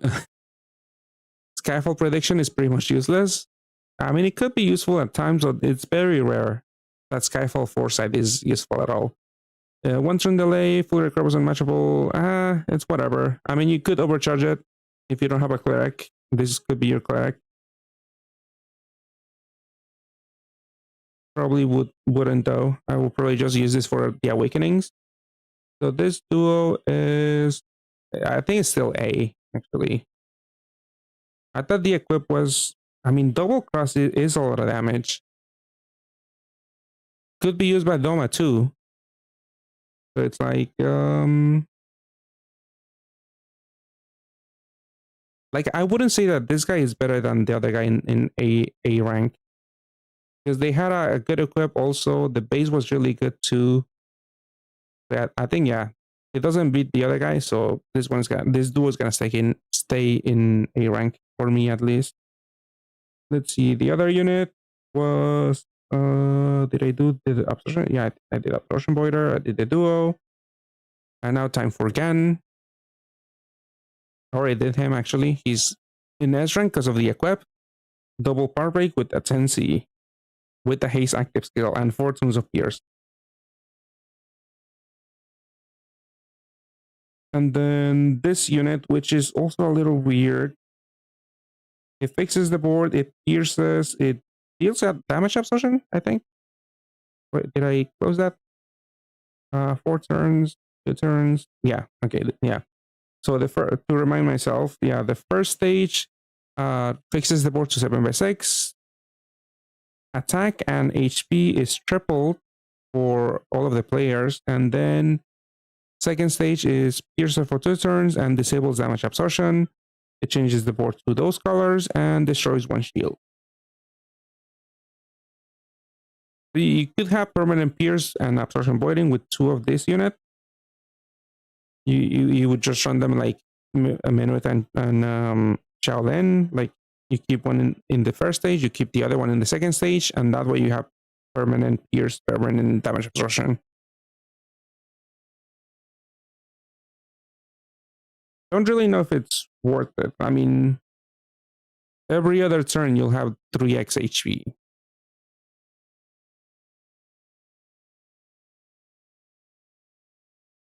Wait, every 4 turns. My bad. Yeah, every 4 turns, right? Because you have one in the first stage, then the other one will be on the other stage. No, actually, every 2 turns. No, I think I'm getting confused. It's a little late, but yeah. The equip. I didn't look at the equip. Let's see, tape attacker type. So a lot of the units here need attacker types for the leader skill, but a lot of the pretty much key, like the best in slot units are already attacker types. I don't even think you need the other attacker type all that much. I mean, these are a little rare because when I was playing Sanami from Demon Slayer, I needed to turn someone into an attacker type because he needs attacker types, and there were not that many good add attacker type equips out there. And this one doesn't add bulk, which I feel like it's a little concerning. And then this one charges by 3 turns. For 3 turns, the board is 7x6, maximum HP, and power of everyone is doubled. Could be useful. Cloud, Blind, and Jammer. Triple resist. Yeah, Sanami equip is better. I believe Sanami, off the top of my head, it adds attacker type, has a cloud, has a power break, has a double 7C, has double, I mean, I could show it, has 2 team HPs also. So if you need attacker type, definitely go with Sanami equip. I have it here, somewhere here. Like, you don't have the blind resist, you don't have the jammer resist, but you get so much damage. You get a bunch of skill boost, and you also get a power break. Wait, I was looking at the haste. It's a 3-turn haste.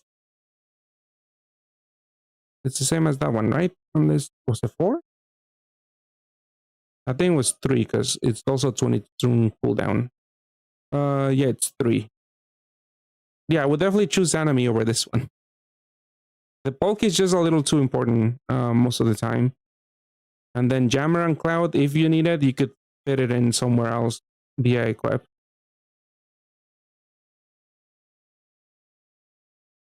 So this one might actually not even be in A tier. I mean, it does add a lot of bulk. I'll just keep it in A tier because it again can maybe use it.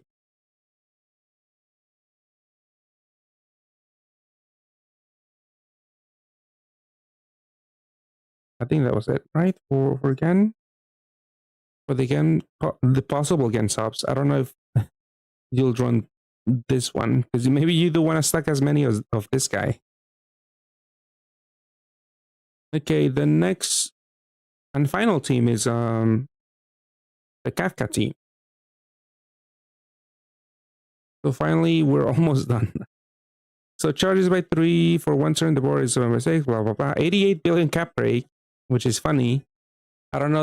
I don't think this is gonna be. I mean, you're definitely gonna nuke the first floor, but after that is whatever. It's just funny. And then it transforms. Leader skill when you enter the dungeon, rank XP, and part destruction is 1.3, which is definitely useful. Good mix of both. But let's see if they can actually like break parts, because this is a row team, and this is somewhat. This is kind of like a fire Fritz team, really, because you're matching rows. And Fritz doesn't excel that much at breaking parts. Sometimes you can with the correct setup, with especially with what's his face, with Syrat. But I wouldn't count on breaking parts. So roll for the SDRs. I mean, if just for roll for equips, that's my goal. I'm gonna do 2 multis in a little bit as soon as I'm done with this. Wasn't turn X 100 billion damage cap? I don't remember. 100 billion? I think there was a farmable. Is that the farmable turn X? Because I think turn X, was that the 100% gravity? I don't know. I think there was a wood farmable that gave you a huge cap break. Let me see. I don't know if it's called turn X. Let's see. Alternate journey.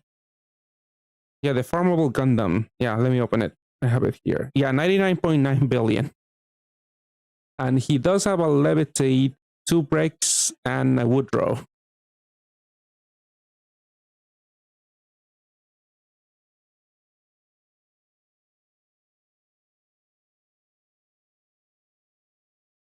I mean, this thing has a 35%, 30 turn cooldown.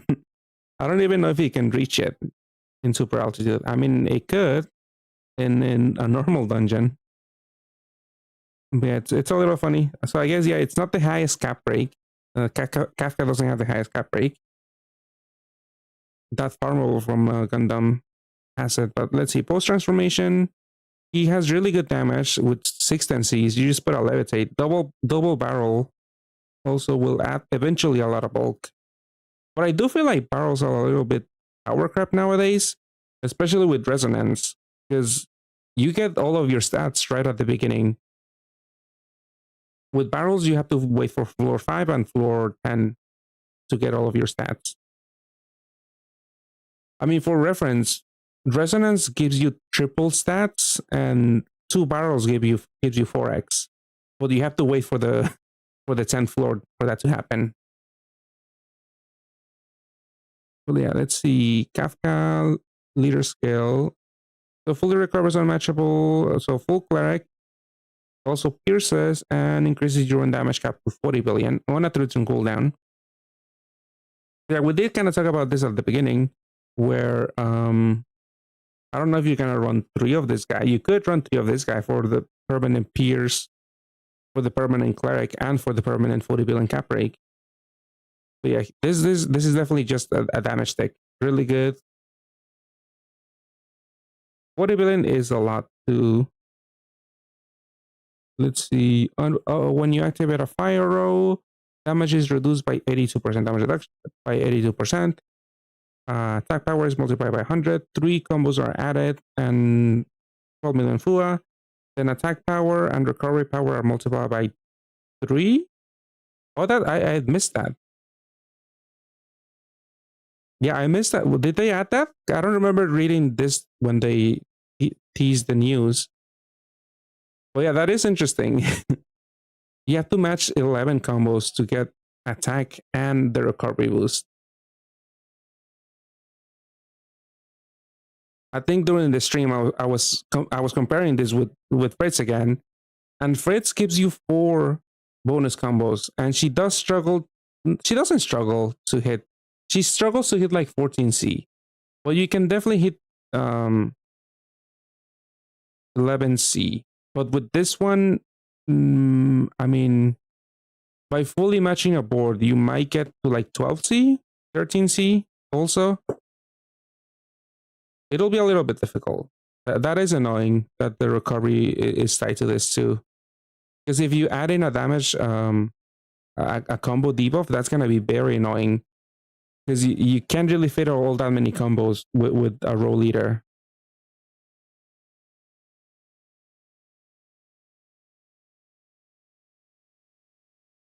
Double leader, no Skyfall Bash, no a swipe with 3 combos.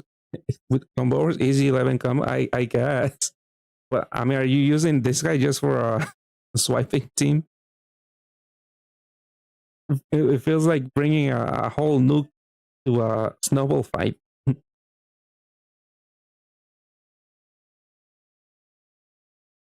But yeah, I mean that is a thing, yeah. Noah.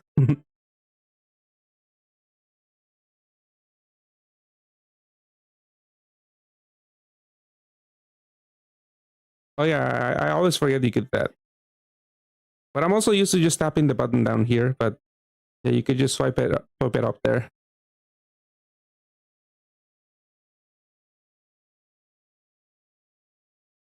Well, yeah, okay. Let's look at their pairing, which happens to be this captain. So yeah, for 5 turns, RCB and fire attribute attack are triple, charges everyone's skills by 2 turns, and then transforms. Retransformation leader skill keeps you when you enter the dungeon. Drop rate for parts increases by 1.3, and damage is half. And yeah, the damage reduction doesn't matter because you're gonna transform ASAP pretty much. Yeah, we're looking at that. There's this Gundam farmable that gives you 99.9 cap break also at some point. Don't know. I don't think that's too viable, but yeah, the cap break on Kafka is pretty funny. Cause you're definitely gonna nuke the first floor of a dungeon. Those little guys usually that show up on the first floor are really gonna pay for it. Are really gonna suffer. So transformation. She has the new awakening. We didn't see that many units with the new awakenings, apart from pretty much this one, the resonance.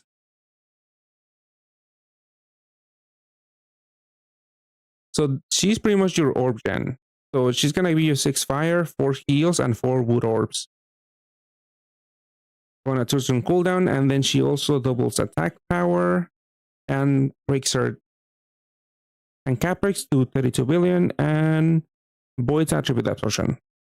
So you still need to deal with peers, which Kafka can do, and you still need to deal with damage absorption somewhere. And her active skill, I remember she does give you 1 more combo. Yeah, 4 bonus combos. But you also have to activate the row, reduces damage, and she does give you an HP boost, but that hasn't mattered that much as of late. Like surviving hits after undead animations. Like usually you can bypass those with the high enough FUA, which you pretty much have with this team, I'm pretty sure. Because yeah, she gives you 9 million FUA, 150x attack, and then fire attribute HP is multiplied by 2.7, and the recovery power is also multiplied by 6. So you shouldn't have that much trouble healing, even if you can hit the 11 combos for Kafka's recovery boost. But you probably still want to hit the 11C for the attack boost.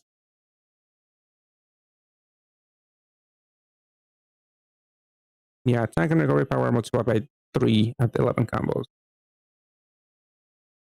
Okay, so yeah, this one plays a very important role because she's the origin, basically. So you would run at least 1 Kafka, 2 of this one. Would you run this duo also? Let's see, I have to open this up on here because it's an Evo active skill. Where is this one? This is the badge unit.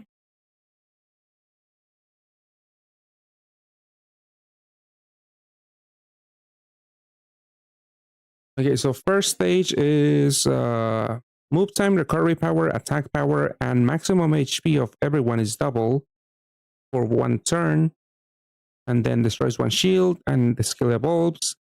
Second stage, for 1 turn, damage is half, operation move time is double, and one roulette is generated. Then the remaining HP, so 30% gravity for parts, also on a 2-turn cooldown. So you can also loop 2 of these.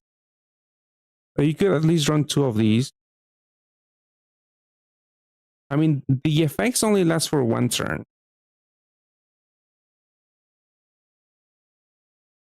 Like maybe if the HP buff was for 2 turns, I wouldn't be, I mean, would be worth it. I don't know if people are gonna run 2 of this thing. Because you also, the shield, you only get it every other turn if you run 2 of them. Move time is double. I mean, yeah, it's also 1 turn.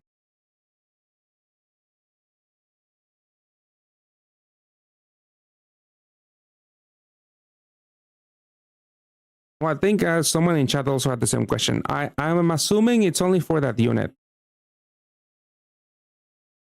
but I don't know. I haven't found that yet.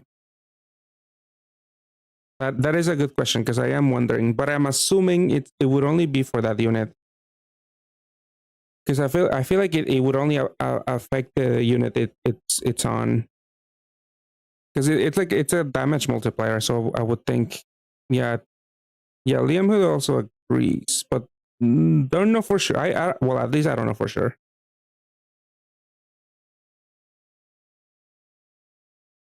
Yeah, this is interesting. I remember their equip was pretty good.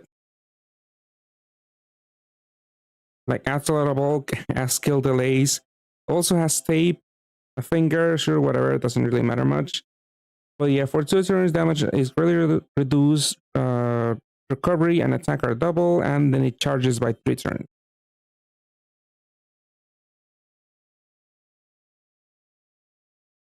Yeah, I would see it as a BDP awakening, yeah. Yeah, like a personal, like it goes behind the scenes, like you change the attribute to something favorable. Well, something neutral.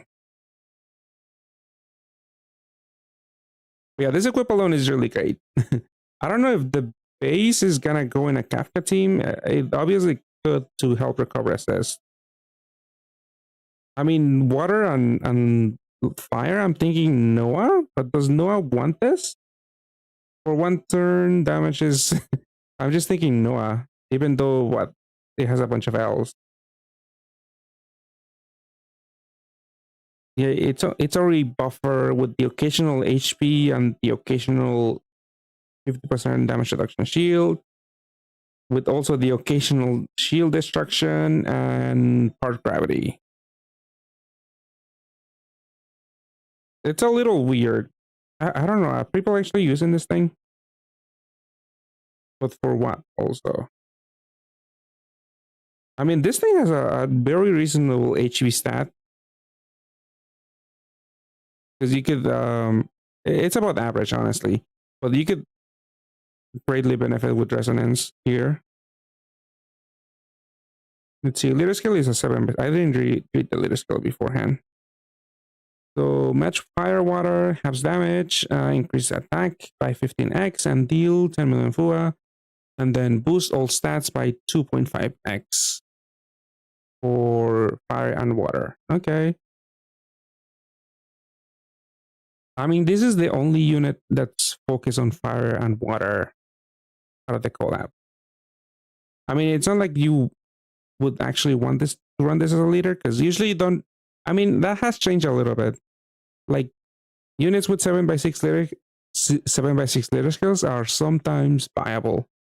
Like I'm thinking of Pat Cafe, Nell, I think. She has a 7x6 leader skill, but she can still tackle some endgame content. Like without leader swapping her.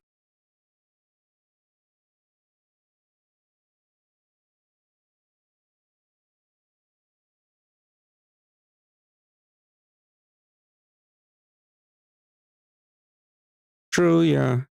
A haste might work, but yeah, I don't know where to use this.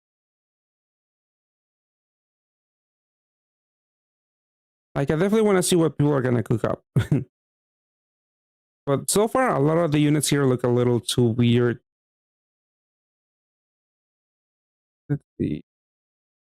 I didn't even look at the time. Okay, let me just quickly put this in.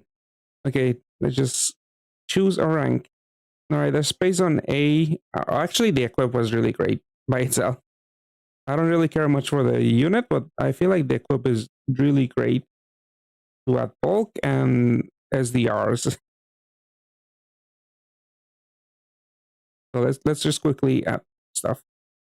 So I can also roll, see if I get disappointed, because I mean, there's a handful of good equips here, but I don't think I'll be pulling all that much. Yeah, strongest fire is Nezuko and Tanjiro, but I don't know. Yeah, would they even care for this? I don't think so, because Tanjiro and Nezuko usually have at least 5 slots already filled. And the only other free one is pretty much a cleric. So you don't really have space for this one, I don't think.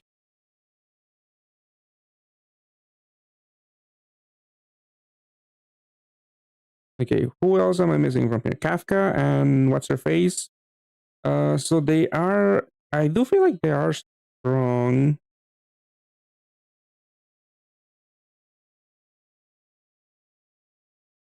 Like he does deal a really good amount of damage, Kafka.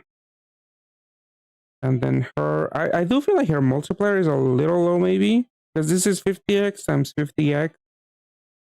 I mean, if you stack enough rows, that gives you a pretty decent damage boost. Because even Fritz, she doesn't have a levitate equip, but if you stack enough like light rows or dark rows in the whole team, then she can pretty much cap with only a 10C. Like she doesn't even need a levitate awakening at times in super altitude dungeons. So I feel like this unit could like triple cap probably. And honestly, this sim is way more straightforward than Gans. So maybe this is better. Oop. So let's move. Let's just quickly move this. I still feel like this is not as good as the solo. Yeah, we have to like see how the damage, because yeah, we have to see the damage output. Like I'm not gonna sit down right now and add up all of the cap breaks. Like I mean, this is 32. So that's 96 already by one unit. But then you have Kafka. How many Kafka are you running? Are you running 3? Are you running 1?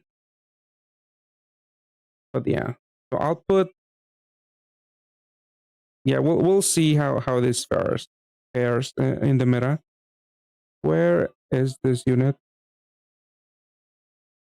I feel like she's really strong, and she is exchangeable actually for GFEs.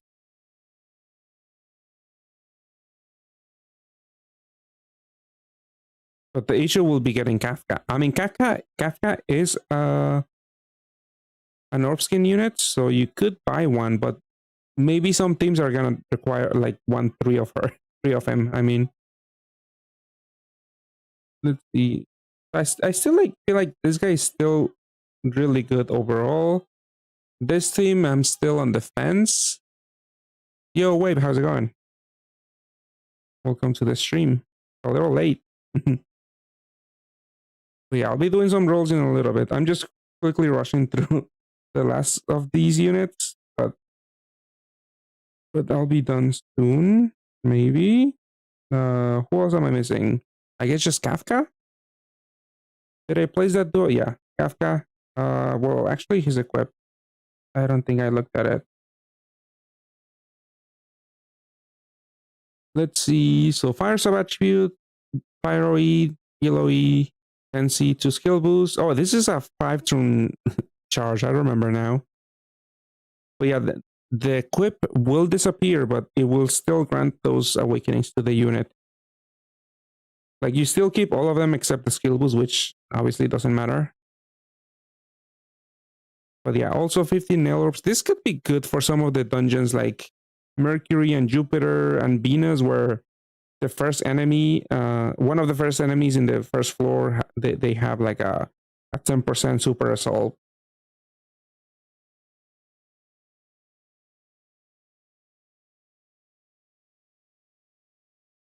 Yeah, one Kafka. Yeah, my question was like, do you want to go for 3 Kafkas? But let's see, the team that you've seen is at least 1 Kafka and Reno.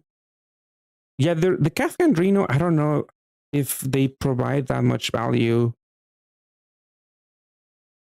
I mean, they could definitely help recover assist, but the captain, she already comes with else also, so she could help with that too. The rest is Hoshino and Tiger Girl. Hoshino and Tiger Girl.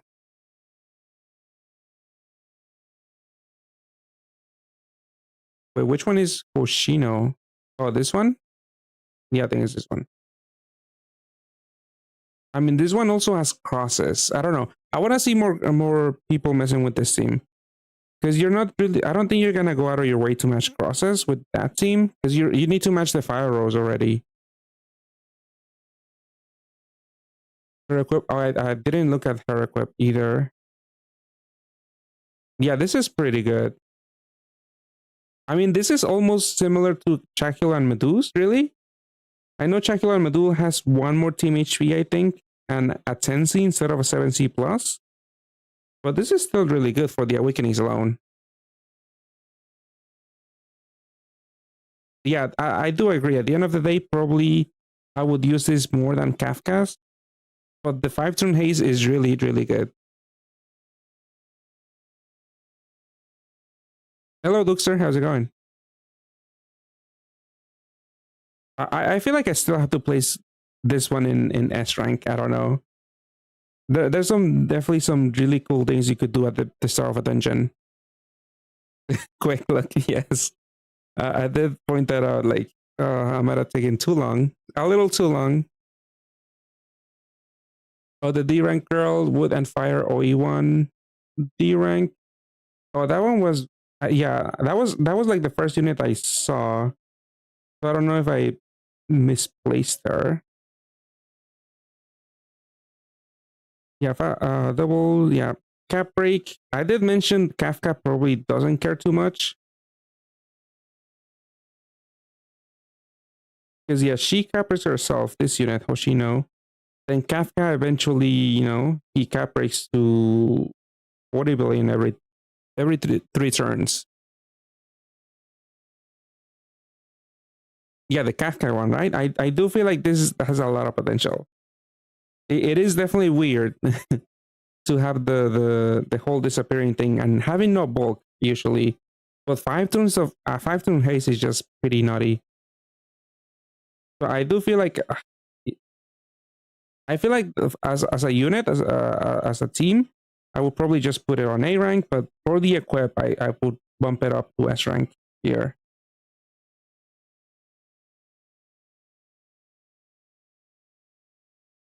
Oh, we're still missing damage absorption? Yeah. Yeah, I was trying to rush a little bit too, because it is late. And I want to see if I get any of the cool equips here. Let's see. I missed someone, I think. Kafka? No. Actually, yeah, I think that's it. All right, this is just very tentative. I just wanted to look at all of the collab. I usually don't do this again. More disclaimer, so you guys don't blame me if you're rolling in JP because of my placements. But yeah, got here late. Yeah, I'm about to do some rolls in the new collab, Duxer.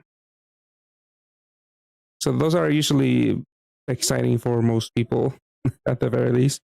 Because yeah, going through every unit, it does get a little tiresome, especially with me, because I go on tangents or get distracted. Okay, so let me do some rolls. I think my friend is also gonna do some rolls. I don't know if he's still awake and if he can still do it. But let me message him, and then I'll also be doing 2 rolls, just because I wanna build some build up on equips. There's some decent equips. I'm definitely not gonna chase any teams. I was thinking at the beginning, maybe go for something, but I don't think I'll bother. Like if I get lucky, maybe if I get a Kafka and maybe one Hoshino, maybe I exchange for another Hoshino. But I would still need some other units. Oh yeah, and my friend also had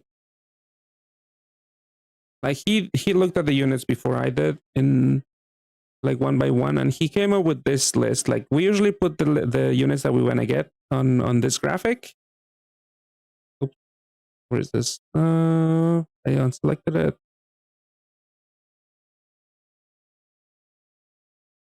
All right, see you later, Ricky. Oh, you're farming MP or seashells, Luxer. But yeah, my friend was predicting these would be the highlight units, which I do agree. I mean, maybe actually, yeah. Like everyone that I had in S rank is here. Like Gen, the Kafka duo with the Reno guy, Then also Kafka by himself. Then Ashido is also here. I guess the one missing is what's his face? This guy. Let me go through him. The dark guy that has a pretty interesting active skill if you have a Dark Skyfall. But that might be too situational, but he's pretty solid because he also has a decent equip. So that would be the only unit I would add to this graphic, maybe. But yeah, there's also the Omnivoider, Jugo. Gotta look into that 5 of the dual unit. Apparently has like, yeah, I don't doubt it. It has an insane bulk, but I don't know if how viable it will be in other non-Venus dungeons. Oh, you're just clearing for, yeah, understandable. It does take a lot of time. Sometimes I leave those for last second, and it's too frustrating to do them last minute. Okay, let me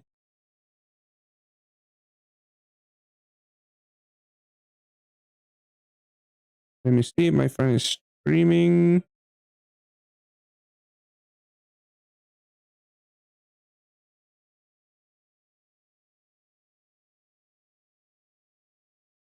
Okay, he's going live in a second.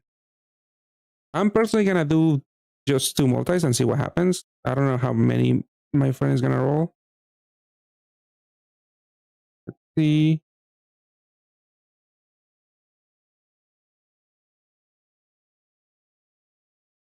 Okay. Oh, he's doing a dungeon. Low battery. Okay. So let's see. Do I have space? Maybe I need to clear space. I don't think so though. Yeah, I have 10 slots. Oh, he died.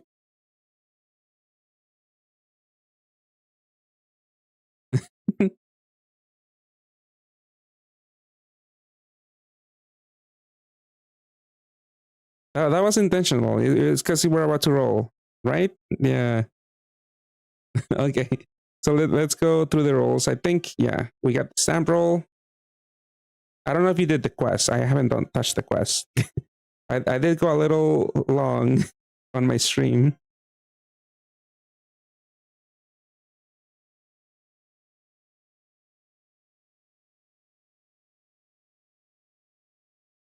Let's see.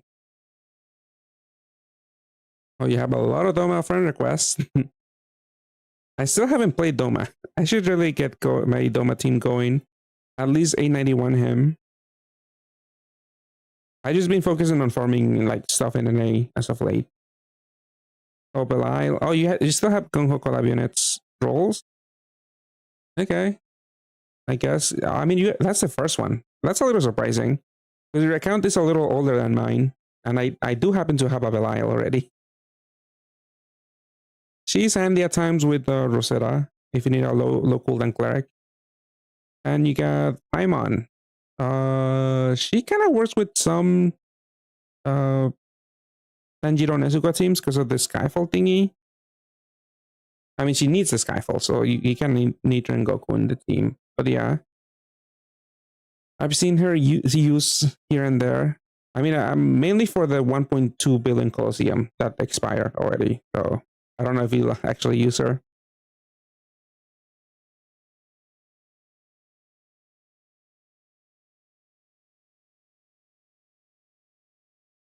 Yeah, I would recommend rolling farming for MP if you can, Luxor. Because the pattern and event is good for that if you're farming like the seashells to farm to use the boating speed up thingy. Oh, we're starting the rolls. Okay, this is the stamp roll. Let's see what you get. It's a funny looking Ramja. It looks a little awkward. The face looks a little short. Okay, high rarity. Wait, is everything 7 stars? I forget. No? Okay. All right, this is if you need a farming team. I did mention I kind of want 2 of her. Only because I don't have a farming team, like a swiping team. Yeah, now you can put up one for me. Thank you. Hopefully I get one.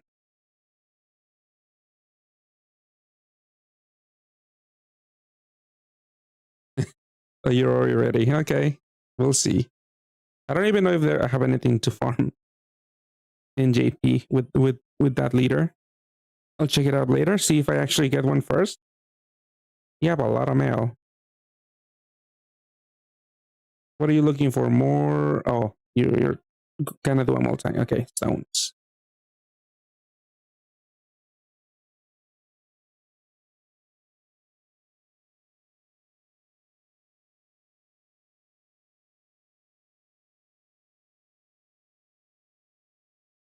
Okay, 2 more rolls later than the band. So 2 more rolls and the quest. Did you do the quest actually? No, right? Okay, that's fine. I didn't do them either. How many do we have? 1 later on for advance. Another one for some dungeon, I'm assuming. 8-star and above. Okay. So two free rolls from the quest? Okay. Yeah, just 2. Oh, Duke, sir, I do have a team for Expert Pirate Island. I put it on my video, but my video is not ready yet because I'm waiting for Sandbun. But let me show you the team that I'm using for farming Expert Pirate Island. Let's just quickly show you. So I'm actually using this team, and there's a unit that could drop that can sell for 3k MP. But if you don't want to use Allets to use that Celine equip, you could use the other equip, which doesn't take Allets, which is the other hat. But yeah, I'll keep it on screen in case you want to look at it, and we can keep rolling. Let's see.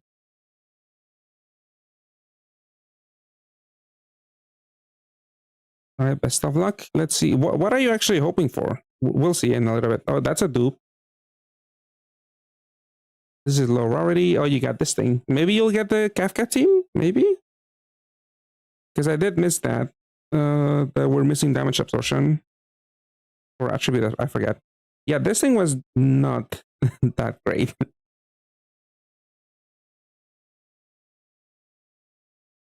Oh, you got the... Yeah, you're definitely not going to play this. Not going to play this.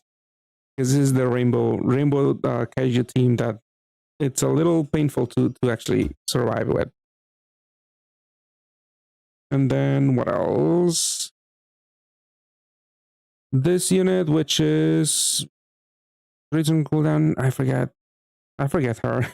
Oh wait, is the equip, right? The equip is good. Yeah, the gun. Yeah, this is good for Doma too. You have a Doma team, you could use this maybe. All right, at least you have your farming system with Shinomiya. Yeah, definitely not that impressive. Unfortunately, we didn't get any of the higher rarity, well, the good units. Like all of those juicy equips, except for that one that you did get the gun. Wait, did you get anyone on this screen? I don't think so. No, you didn't.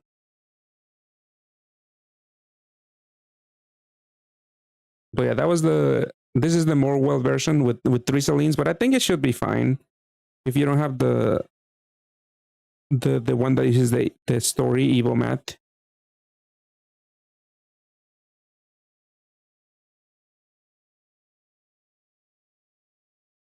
Okay, we're opening more stones.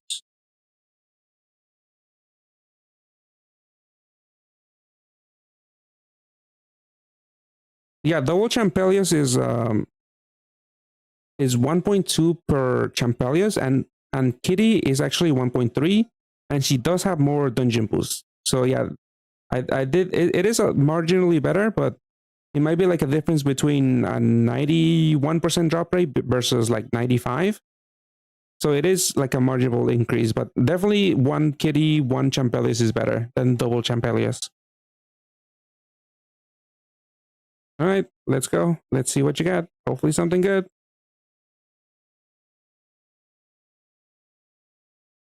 Come on, maybe all new units. Okay, Hydra already. Good sign.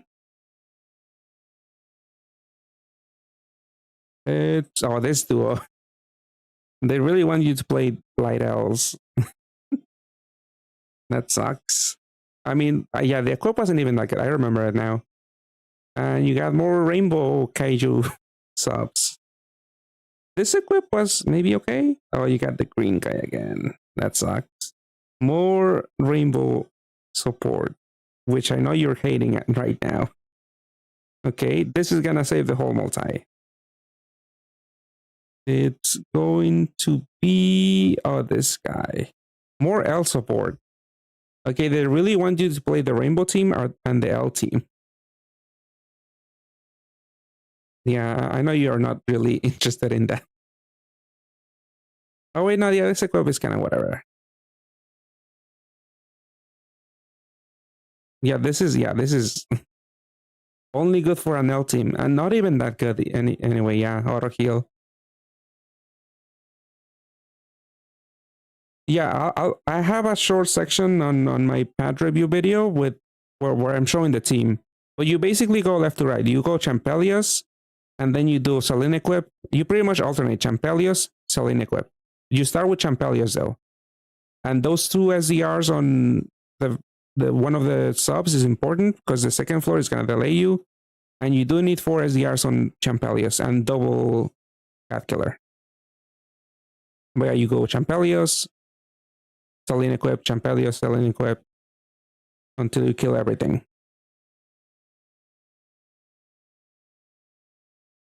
Okay, you're out of space.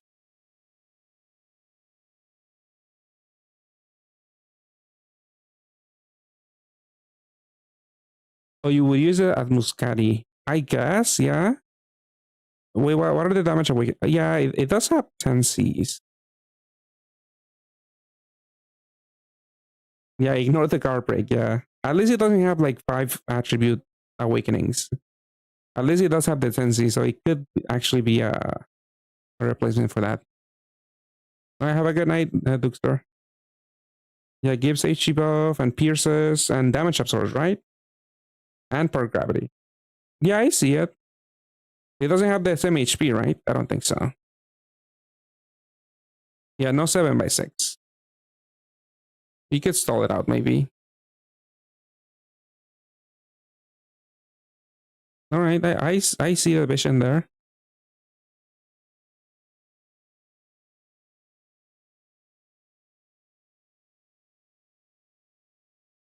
What are you doing? What are you exchanging for?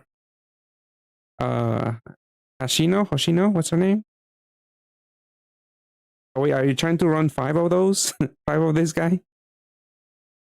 Oh, this equip. Yeah, the equip alone too for Doma. It's pretty strong. I mean, are you done rolling? For today, at least? No? No, but Matt.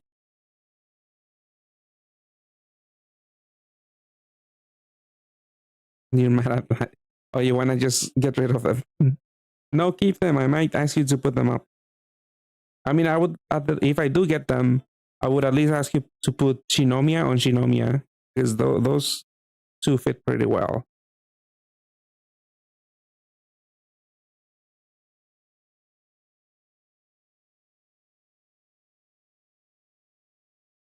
You'll keep for 2 more weeks. All right.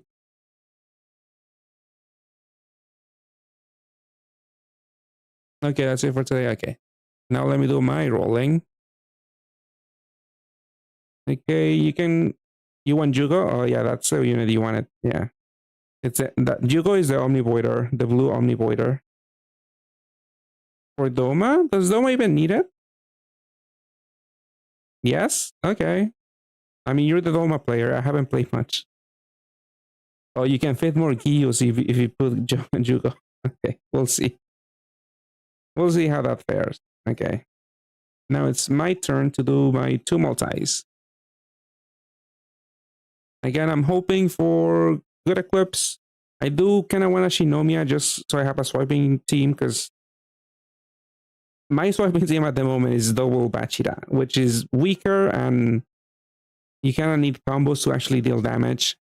And even for like expert dungeons, sometimes the damage is not enough. So at least with Shinomiya, I could farm some easy content.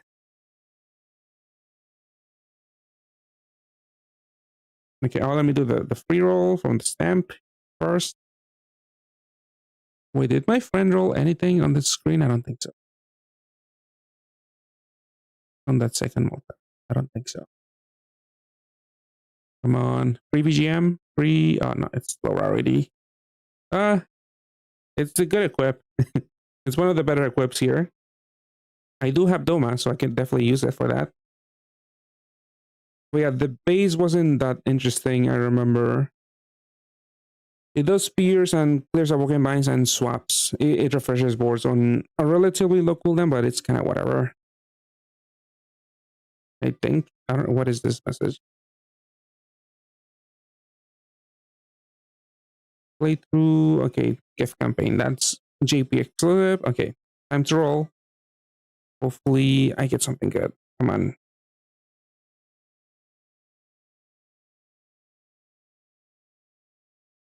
Okay, one dupe already. But maybe it's a good dupe? Let's see, let's see. Oh, it's this guy again. I mean, hopefully I get Shinomiya. Because I might be able to use this guy. It mentioned, I mean, probably not. Because I just want to use Shinomiya for easy content. I don't think I'll be farming parts with him.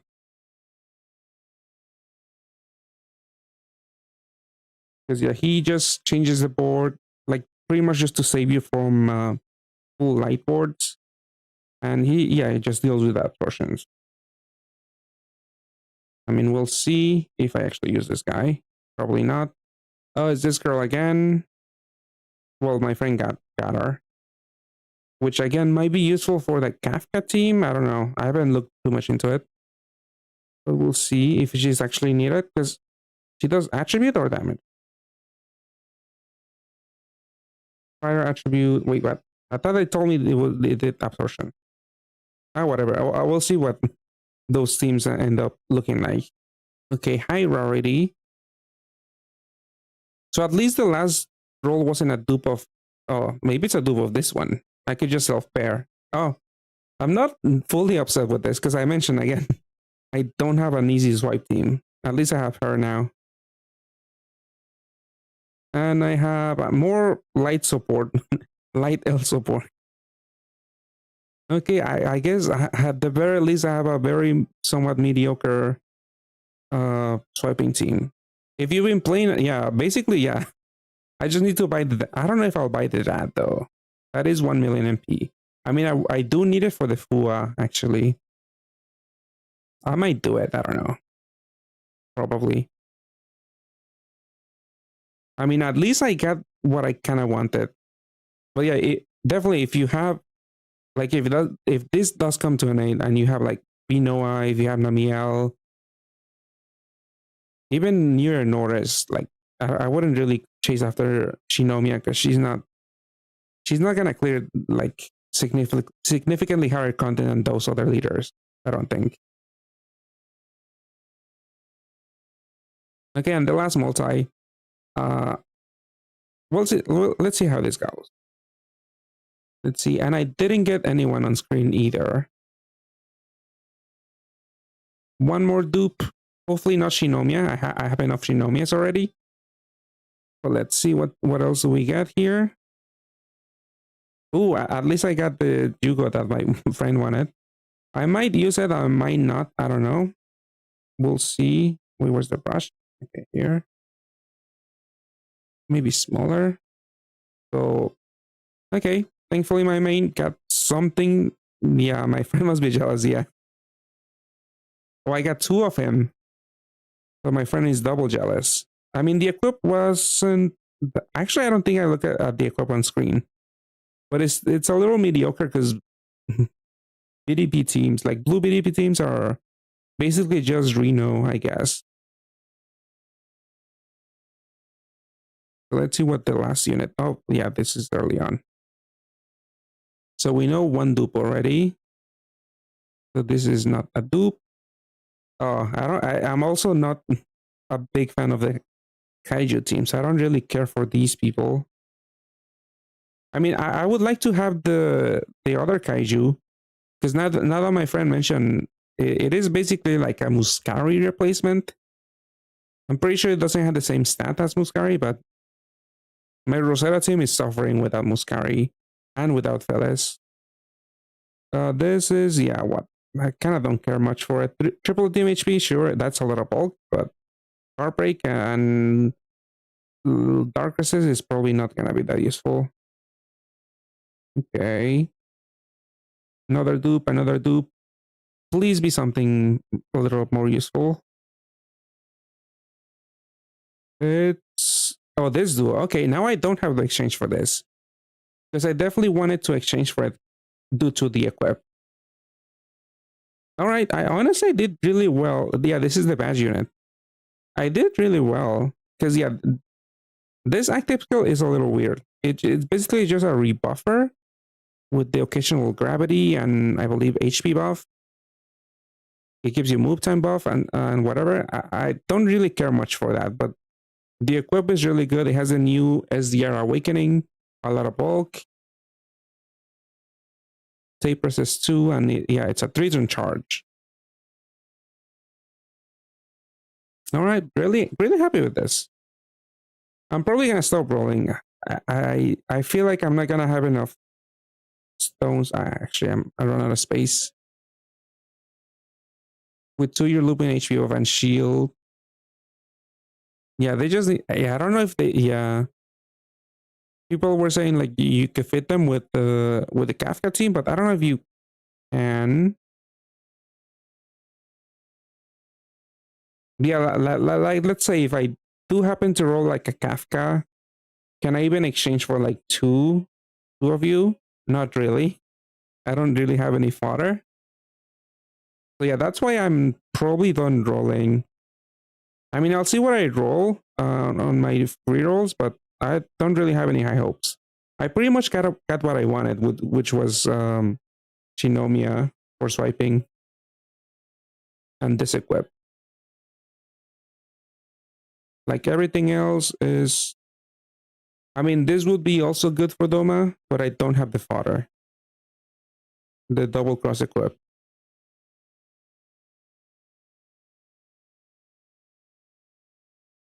I mean, hopefully I can free roll this because, yeah, otherwise I'm pretty sure I'm not going to roll anything again. This is, yeah, the rainbow one. Yeah, don't really care for it. All right, that was it. Oh, this is, didn't really look at this. So this is just farmable. Oh, this is the farmable SDR equip. That's interesting.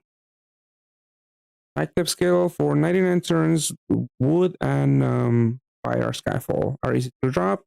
And then it's not a bad equip for a free one. I just have to get farming on tokens. How did I get the overlay? I think it might be a Pixel or Google Android exclusive thingy. So if you have an iPhone, I know my friend can't do it, but I'm pretty sure it might be an Android thing. You pretty much hold the home button, and then that this search bar is gonna pop up, and then you can click the translate button.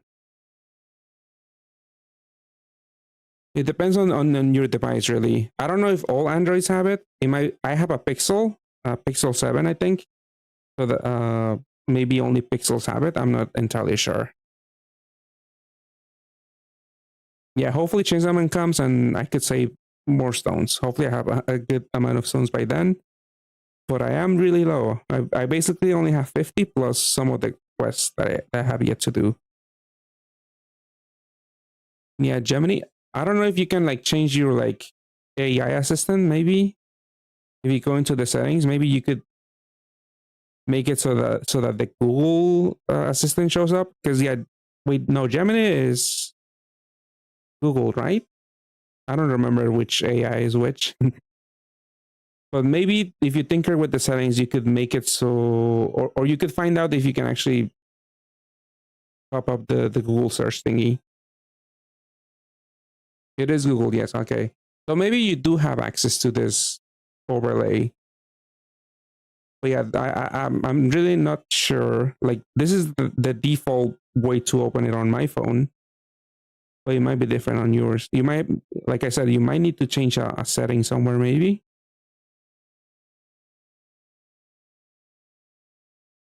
But yeah, very useful if you're playing JP and don't know any Japanese, like me. Okay, but yeah, that I think that does it for me tonight. I did go. I thought the tier list wasn't gonna take that long, but it did end up taking too long. That does it for me tonight. Thank you guys for stopping by, and I'll see you guys next time. Have a good night. Oh, and that just started, but it's the end of the stream, so just click away. Okay, good night. Stop streaming on Twitch and then on Facebook. Wait, there's always a lag on YouTube. I'm waiting until the screen goes away and then I can click and stream. Still waiting. Okay, it's gone. So end stream.